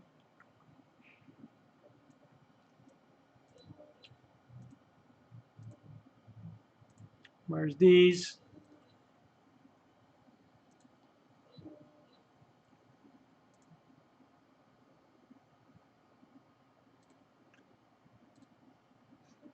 Since this is kind of a prototype thing, I don't have to be super crazy precise with it. I'm just going to merge only the parts that I want to. Looks like there's a whole bunch of extra stuff on here too. But that's step one when you're just preparing something. You have to merge everything. And I think I like it. I might keep it, the weaponry here. Even if it's inaccurate, I feel like it communicates a lot about what needs to be said. And I might change this character's gun into a rubber bullet. And that way I think it would be effective because either that one or the kneeling one. I don't know. I think the kneeling one should probably stay in AK because it's very, war in our mind. We think of war, we think of an AK-47 just because we've seen it so often. So maybe this gun, I'll change it into a rubber bullet, especially since it's pointing at the protester's head. It kind of talks about the art at another level. What will be the size of the figure printed? I don't know, but it will probably be about 4 inches or so. Let's check it out right now. We'll take it into preform and we'll see. So I think this one I'm going to replace with rubber gun. And this will be standing soldier 1. It's good to just make sure your scene is, you're on top of your scene, organization-wise. All right, so then this soldier right here, I had swapped out their head because I really like this, the head with the mask on. It's fitting during a pandemic anyways. So let's merge that down. Mexicris saying you would think it would be nice to see one of them have a shield. That is a very good point. However, a shield would somewhat change the message because, I don't know, though riot police do have shields, that implies that they're being threatened by something, and in this case, the message that I'm trying to be provocative about is that they are the threat. So it's not so much about reflecting the actual reality, it's about reflecting my lens of reality, what I see, and what I'm trying to communicate. So let's merge these down onto here. So that's one whole piece. What is this? So we've got some internals geometry as well, which I don't want. Let's delete the internals.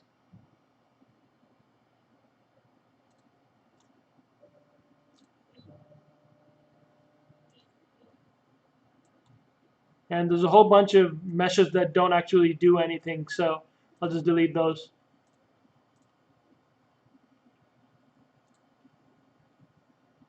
All right, there we go. So we've cleaned that up now. And let me show you how I'd go about setting something up for print. So let's say this is the first character. This is actually my favorite policeman in this scenario because he's the one interacting directly with the protester, holding the mirror up to him and actively deciding, as a cop, this isn't what I signed up to do. That's what he's thinking. So let's go ahead and press Control W to unify groups. That basically will take all these separate poly groups, and Control W will make them one poly group. And then I can Dynamesh. So let me save before I Dynamesh, just in case I crash. And we'll up this to number 5 as well. I always like to version up as I work.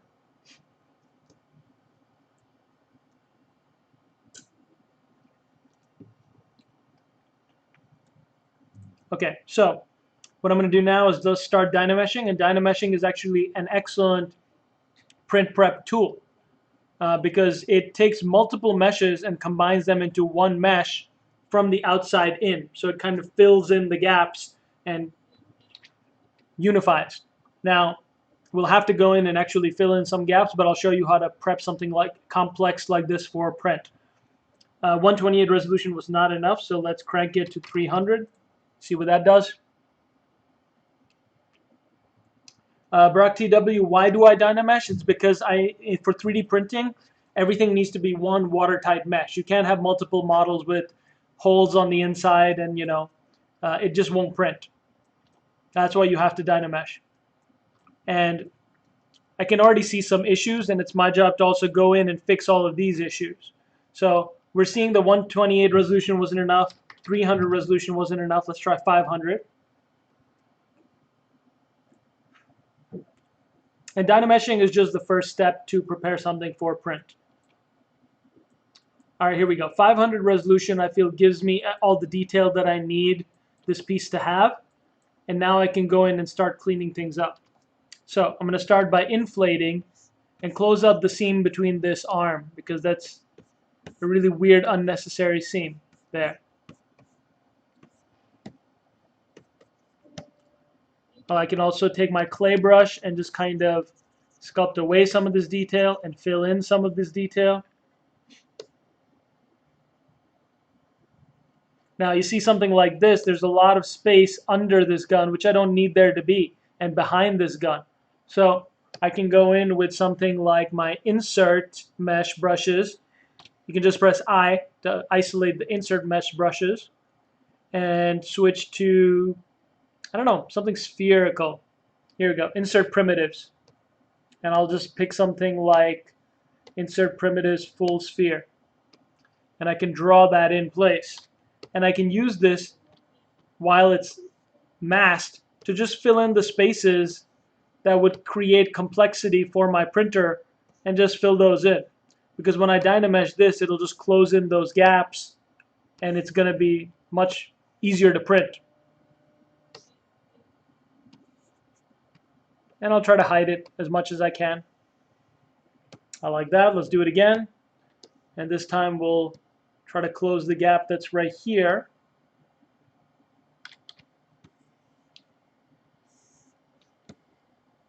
Because, you know, you can print just about anything, but that doesn't mean you should.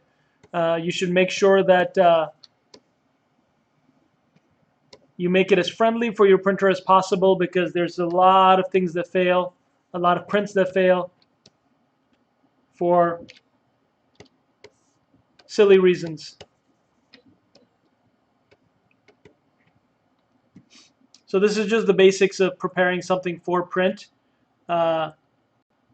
filling in those gaps that are unnecessary. Same here under the grip. I can go in with my insert primitive brush, insert something there, and just sculpt it around until it's in place. Will I show how to hollow the model too? Yeah, actually I think in the next 15 minutes I don't have time to prep everything, but I can probably finish prepping one or two of these character models for print, so you'll see fully how I go about doing that. I'll finish this soldier and I'll finish the protester.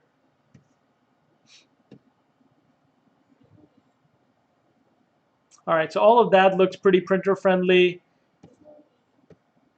Trying to fill up any gaps that I feel would cause problems.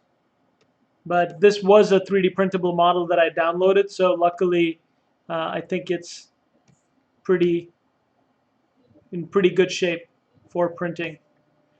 Yeah, I think those are probably some of the only things I have to fill in. Right here, I don't want any space, this gap. So let's go ahead and insert something there.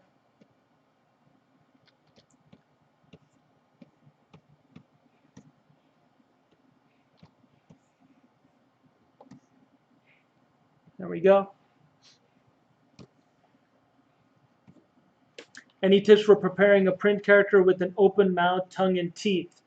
That's tough. I mean, yeah, I think generally just do the jaw separately and then stick it in. You know, you can key that jaw into place rather than build it such that, you know, it's one piece.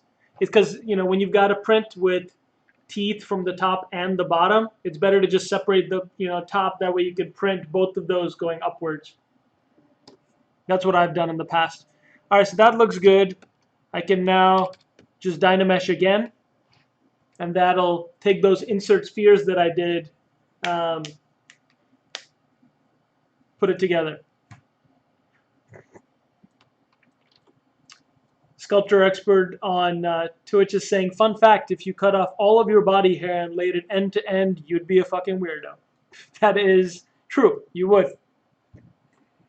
All right, here we go. So this is looking good now. All one piece, dynamesh together. The resolution is a bit high and it hasn't been hollowed, so let's hollow it out. And let's also key it from the base. So here's our base. If I turn solo on, let's see just the character and the base. We can duplicate that base and use it as a Boolean cutter by just clicking on that little half moon shape. Go to render Booleans and turn on live Boolean. You can turn off the base there. So then you can see what's happening to the feet.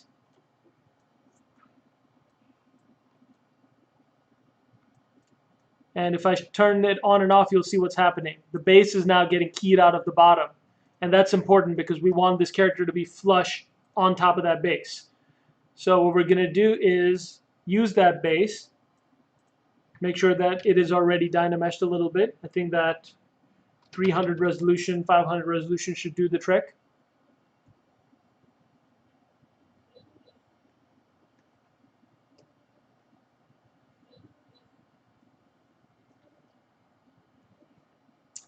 It's taking a while thinking about that because that's the base is quite a bit larger than the rest of the body, so 300 resolution might be too much.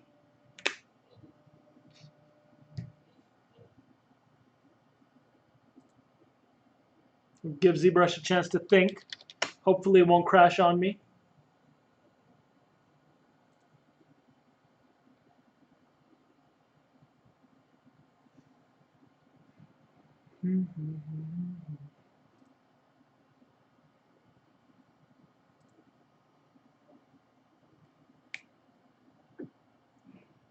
I have a feeling ZBrush is going to crash on me, guys. Trying to dynamesh the base at 300 resolution was probably way too much without testing it at a lower resolution first. Usually I do something like 18 or 50 and then just see what happens before I commit to a larger number. But yeah, I think ZBrush is likely going to crash there. I'll give it a second to see if it saves it. Sometimes ZBrush also does, when it crashes, save a bit of what I've done. I don't think I saved since I started putting the insert spheres. So that would be about a few minutes lost.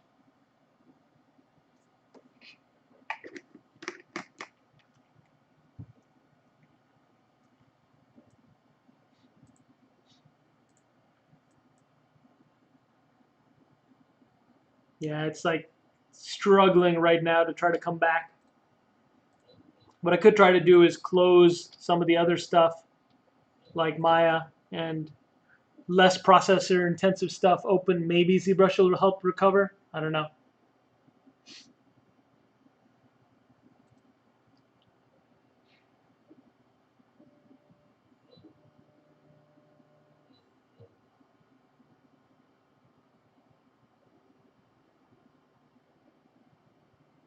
Close some of these Google Chrome tabs.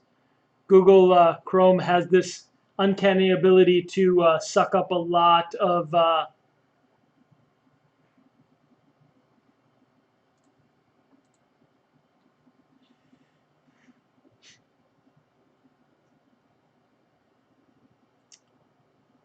processing power. All right, I'm going to just try to nudge ZBrush and see what happens. I'll wait for the program to respond and see if it comes back. If not, then we'll just close it and pick it up from where we left off.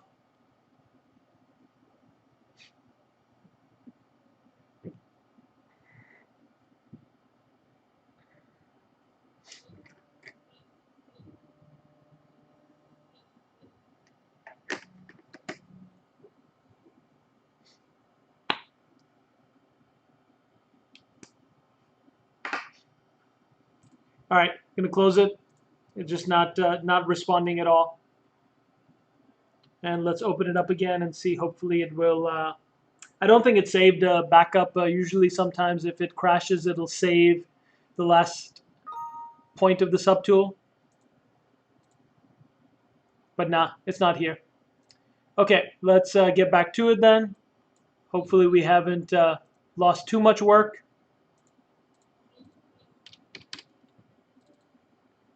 BLM5, open that up.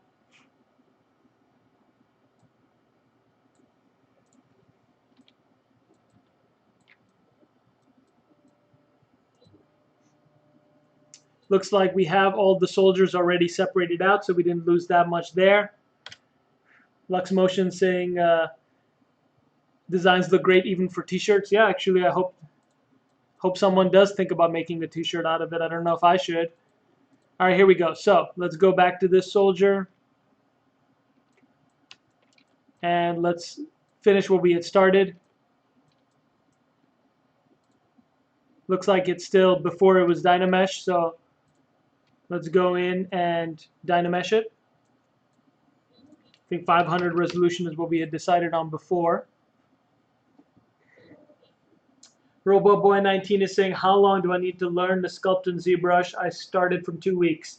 So I've been at ZBrush since ZBrush 1.5, so you just really need to take your time. You can't learn, very, very, very quickly. But I think that if you stick to it, it's a very rewarding software for what you get to do with it.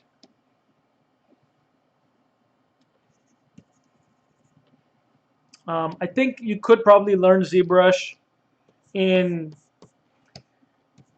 2-3 months maybe, and be very comfortable with it.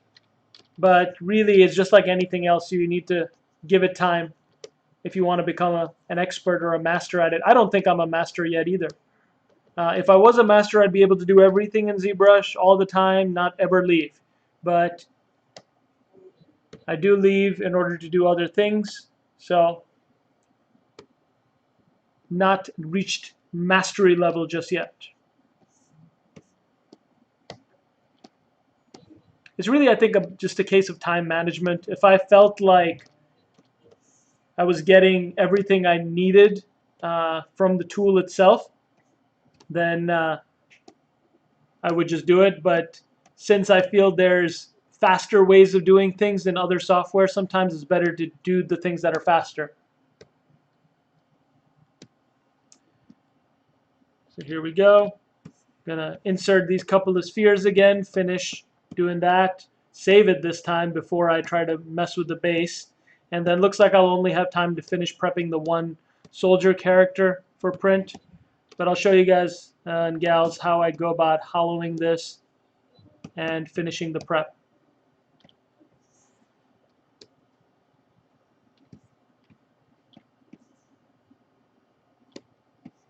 I want to make sure that this is going all the way. In some areas, it's super hard to just stretch the one sphere, so I'll use a second sphere, start another one.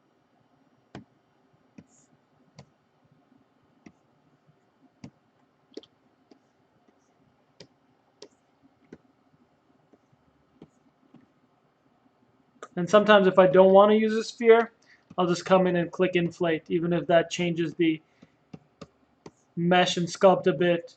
Sometimes you just need to fill things in.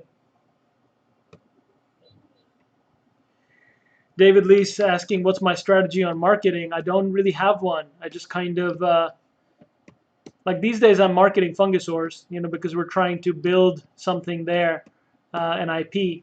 But I don't really think about marketing most of the time when it comes to all of my work, because all of my work isn't necessarily towards an end, like an end goal. Like marketing usually implies you have a purpose, like you're trying to sell something or you have you want to promote something, but not all art is intended to be sold or used for marketing purposes of your skills or your abilities. Sometimes it's just creation.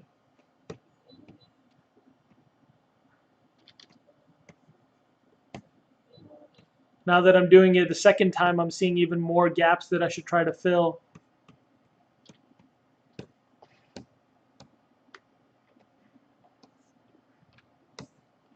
But I think that's about it. It's just the gaps around the gun.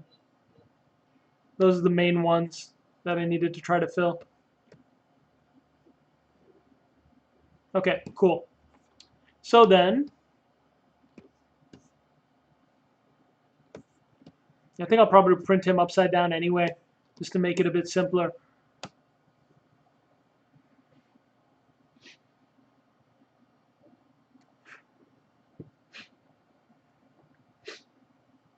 Oh, Comics Legends saying you can promote your 3D printing course. No, that's true. Two of the things that I've done that are very useful for artists, those I don't mind promoting because ultimately that's what it's, this is about. This platform is about engaging with artists to show the workflow and share tips and resources that could assist them in their growth. So those are the things I don't mind marketing here. So for example, for this character, I'm going to Dynamesh him now. That should fix all of the stuff going up top.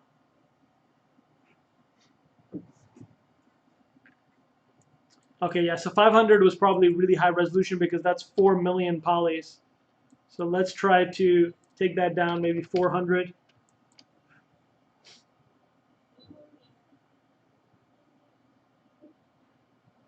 All right, so there's two things I can market and promote. One is my keys and articulation ZBrush, IMM brush. So this is a tool that I built that's on Gumroad. It's only 10 bucks. You can learn on this character model that you can download and get all the other keys. So you can check that out on Gumroad. I'll drop a link in the restream.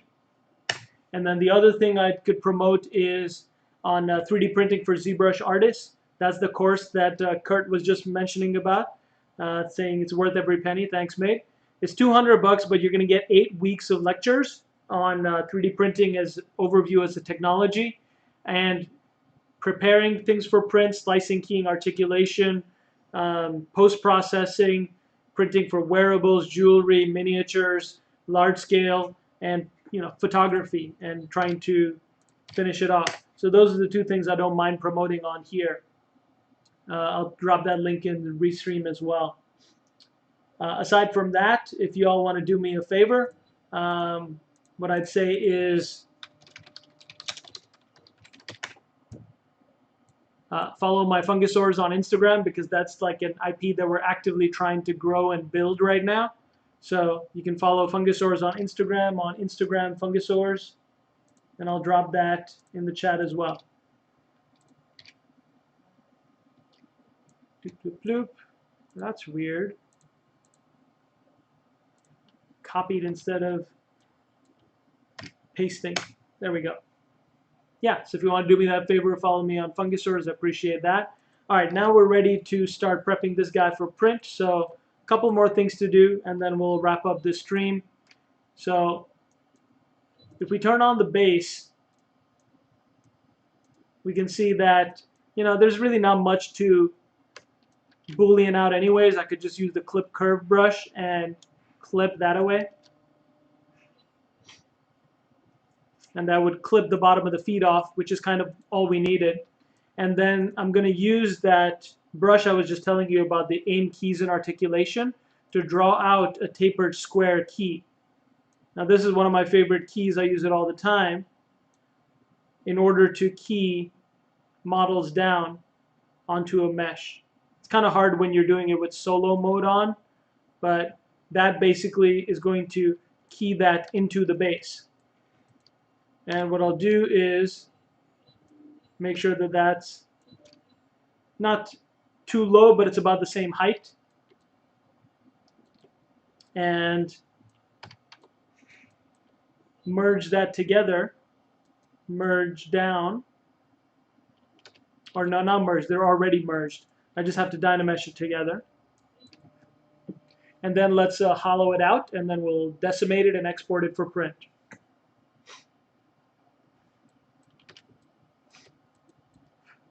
So, save again, just in case.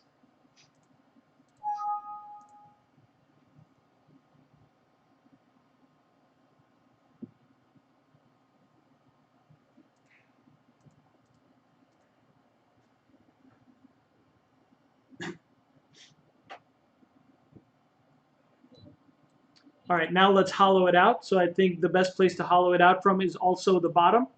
And this is how I go about hollowing something. I'll go with the IMM primitive, something like a cylinder, and I'll hold Alt as I draw it out. and you can't really see it. You may have to adjust your depth. That's your brush depth over here, and hold Alt as you draw that out. And there, now I can see it, and that's what we'll use to hollow. So you can go drop that mask, and geometry, let's lower the Dynamesh resolution to say 250, just because when it's hollow, it's going to use a lot of resolution. And thickness will change from 4 to, I don't know, 10. And click Create Shell. I was going to think about this for a second, and then it should be hollowed for us.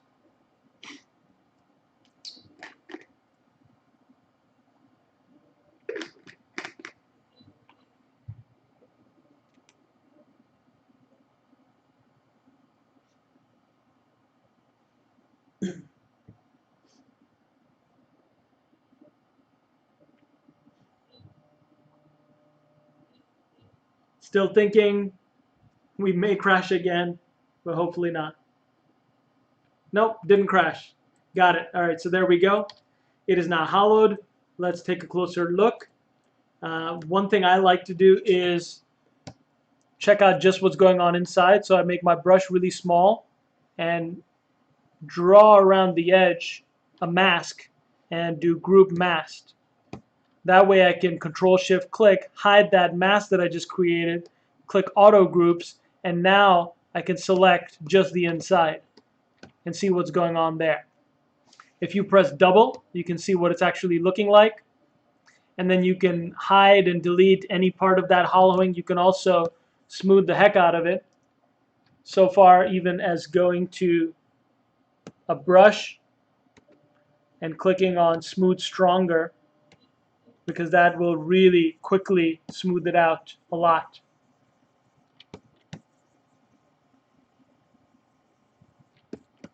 So now I'm just kind of getting rid of detail on the inside because I don't want the inside to be so complex.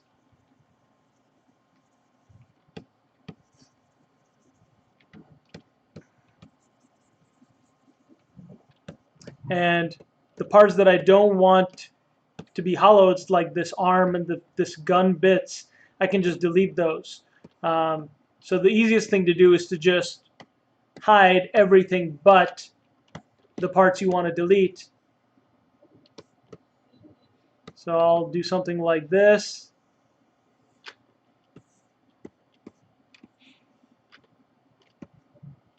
Something like that. Maybe not even that. So those parts I don't want, I'm just going to invert this and delete hidden and Dynamesh again, and it should unify the whole piece.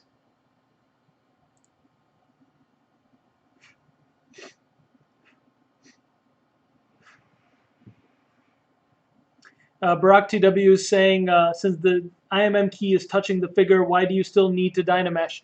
The IMM key, when you draw it on, it's a separate mesh. It isn't part of the model until you Dynamesh. So let's take a look one more time at what happened on the inside, just in case, to make sure it's working. We'll group masked, Control-Shift-Click, Auto Groups, and there we go. There's the inside. You can see how that part that I deleted is no longer there. I think that should be fine. Now we can decimate this. So we'll go to Decimation Master, Preprocess Current. We're probably going to need to Dynamesh again another time to extract the soldier's keys from the base. So cut those out.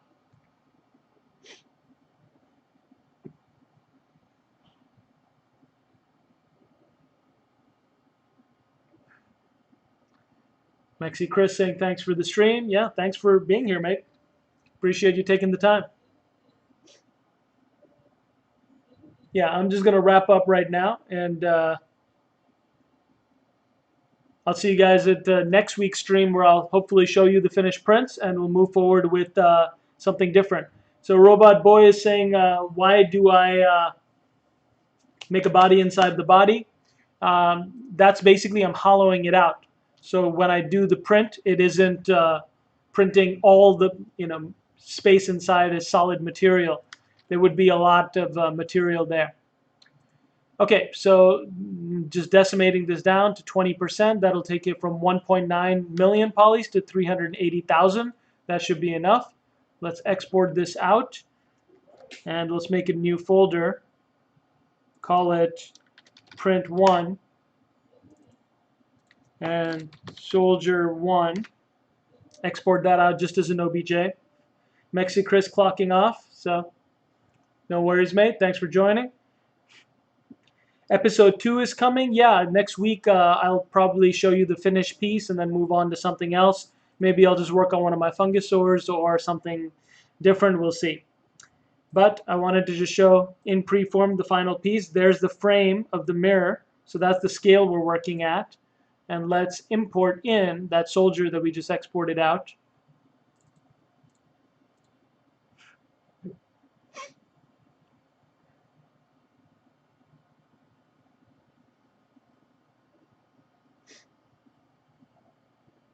Loading, loading, loading. You can repair the mesh. That's probably useful. So let's do that. Let's repair it.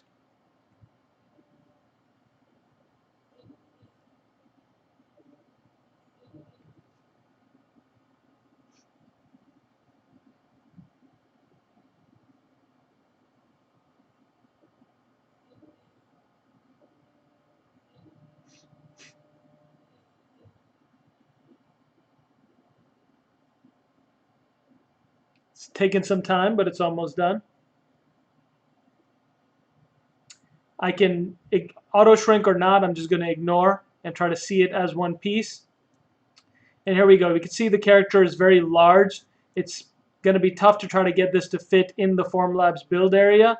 But if I orient it just right, looks like he'll fit. So that's probably going to be one of the tallest characters. And I think that's the challenge, is to try to print all of this stuff one by one by one so that we can get it to fit. And then we'll assemble the whole thing later together. And so that's now set up. There's the print, there's the orientation. You can see it's hollowed out. I can actually even zoom through and see how it's being built. So that's the material that's actually going to be used. And if it wasn't hollowed, like this frame, you can see that's not hollowed.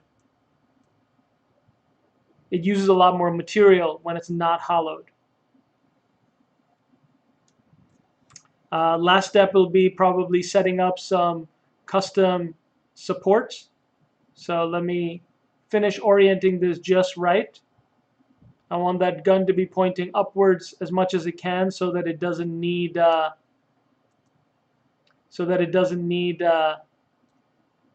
supports.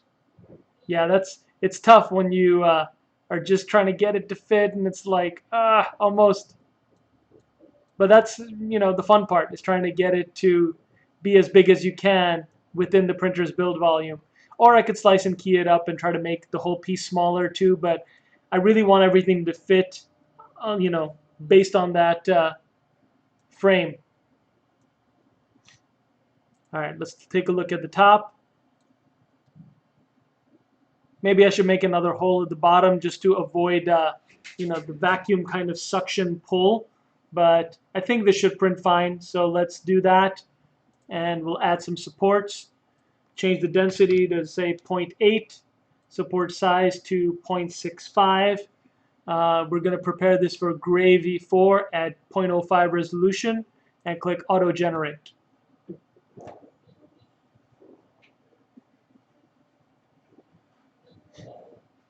While that's thinking about that, let's go back to the overall piece and see everything. I'll probably add Black Lives Matter on the actual arm, the text. I may actually make that arm base a bit longer in order to pull that off. And then I'll key all the characters into place.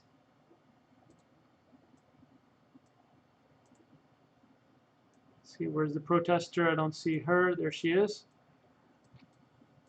And hopefully when I'm finished and I've assembled all the whole print and I've printed it out, put it together, it'll look pretty good.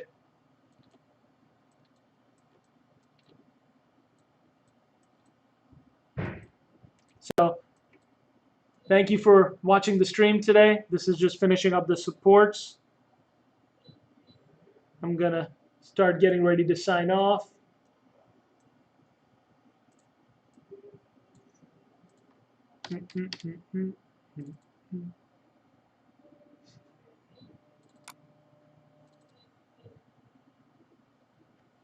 Here's the finished artwork from before. I don't know if I'm going to update the artwork with the mirror. I think as a poster, just kneeling is more effective. So I kind of might leave the posters as they are and just update the physical sculpt and print that out because that's a different piece, you know. But thank you for joining today. Despite the controversial topic, I think it was important that I create this, and I think it's important that we have this discussion right now. So thanks to those of you that's remained and stuck it out to watch me work and the little workflows. I think this is going to generate the supports when it does. It's going to take a while, looks like. So I don't need to make y'all wait for this bar to go all the way to the end. So I'm just going to sign off now. Join in next week, and then you'll see the finished sculpt.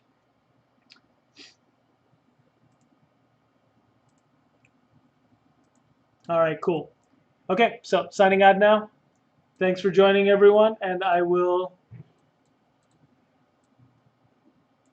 see you next week on Thursday, 2 to 4 p.m. Pacific Standard Time.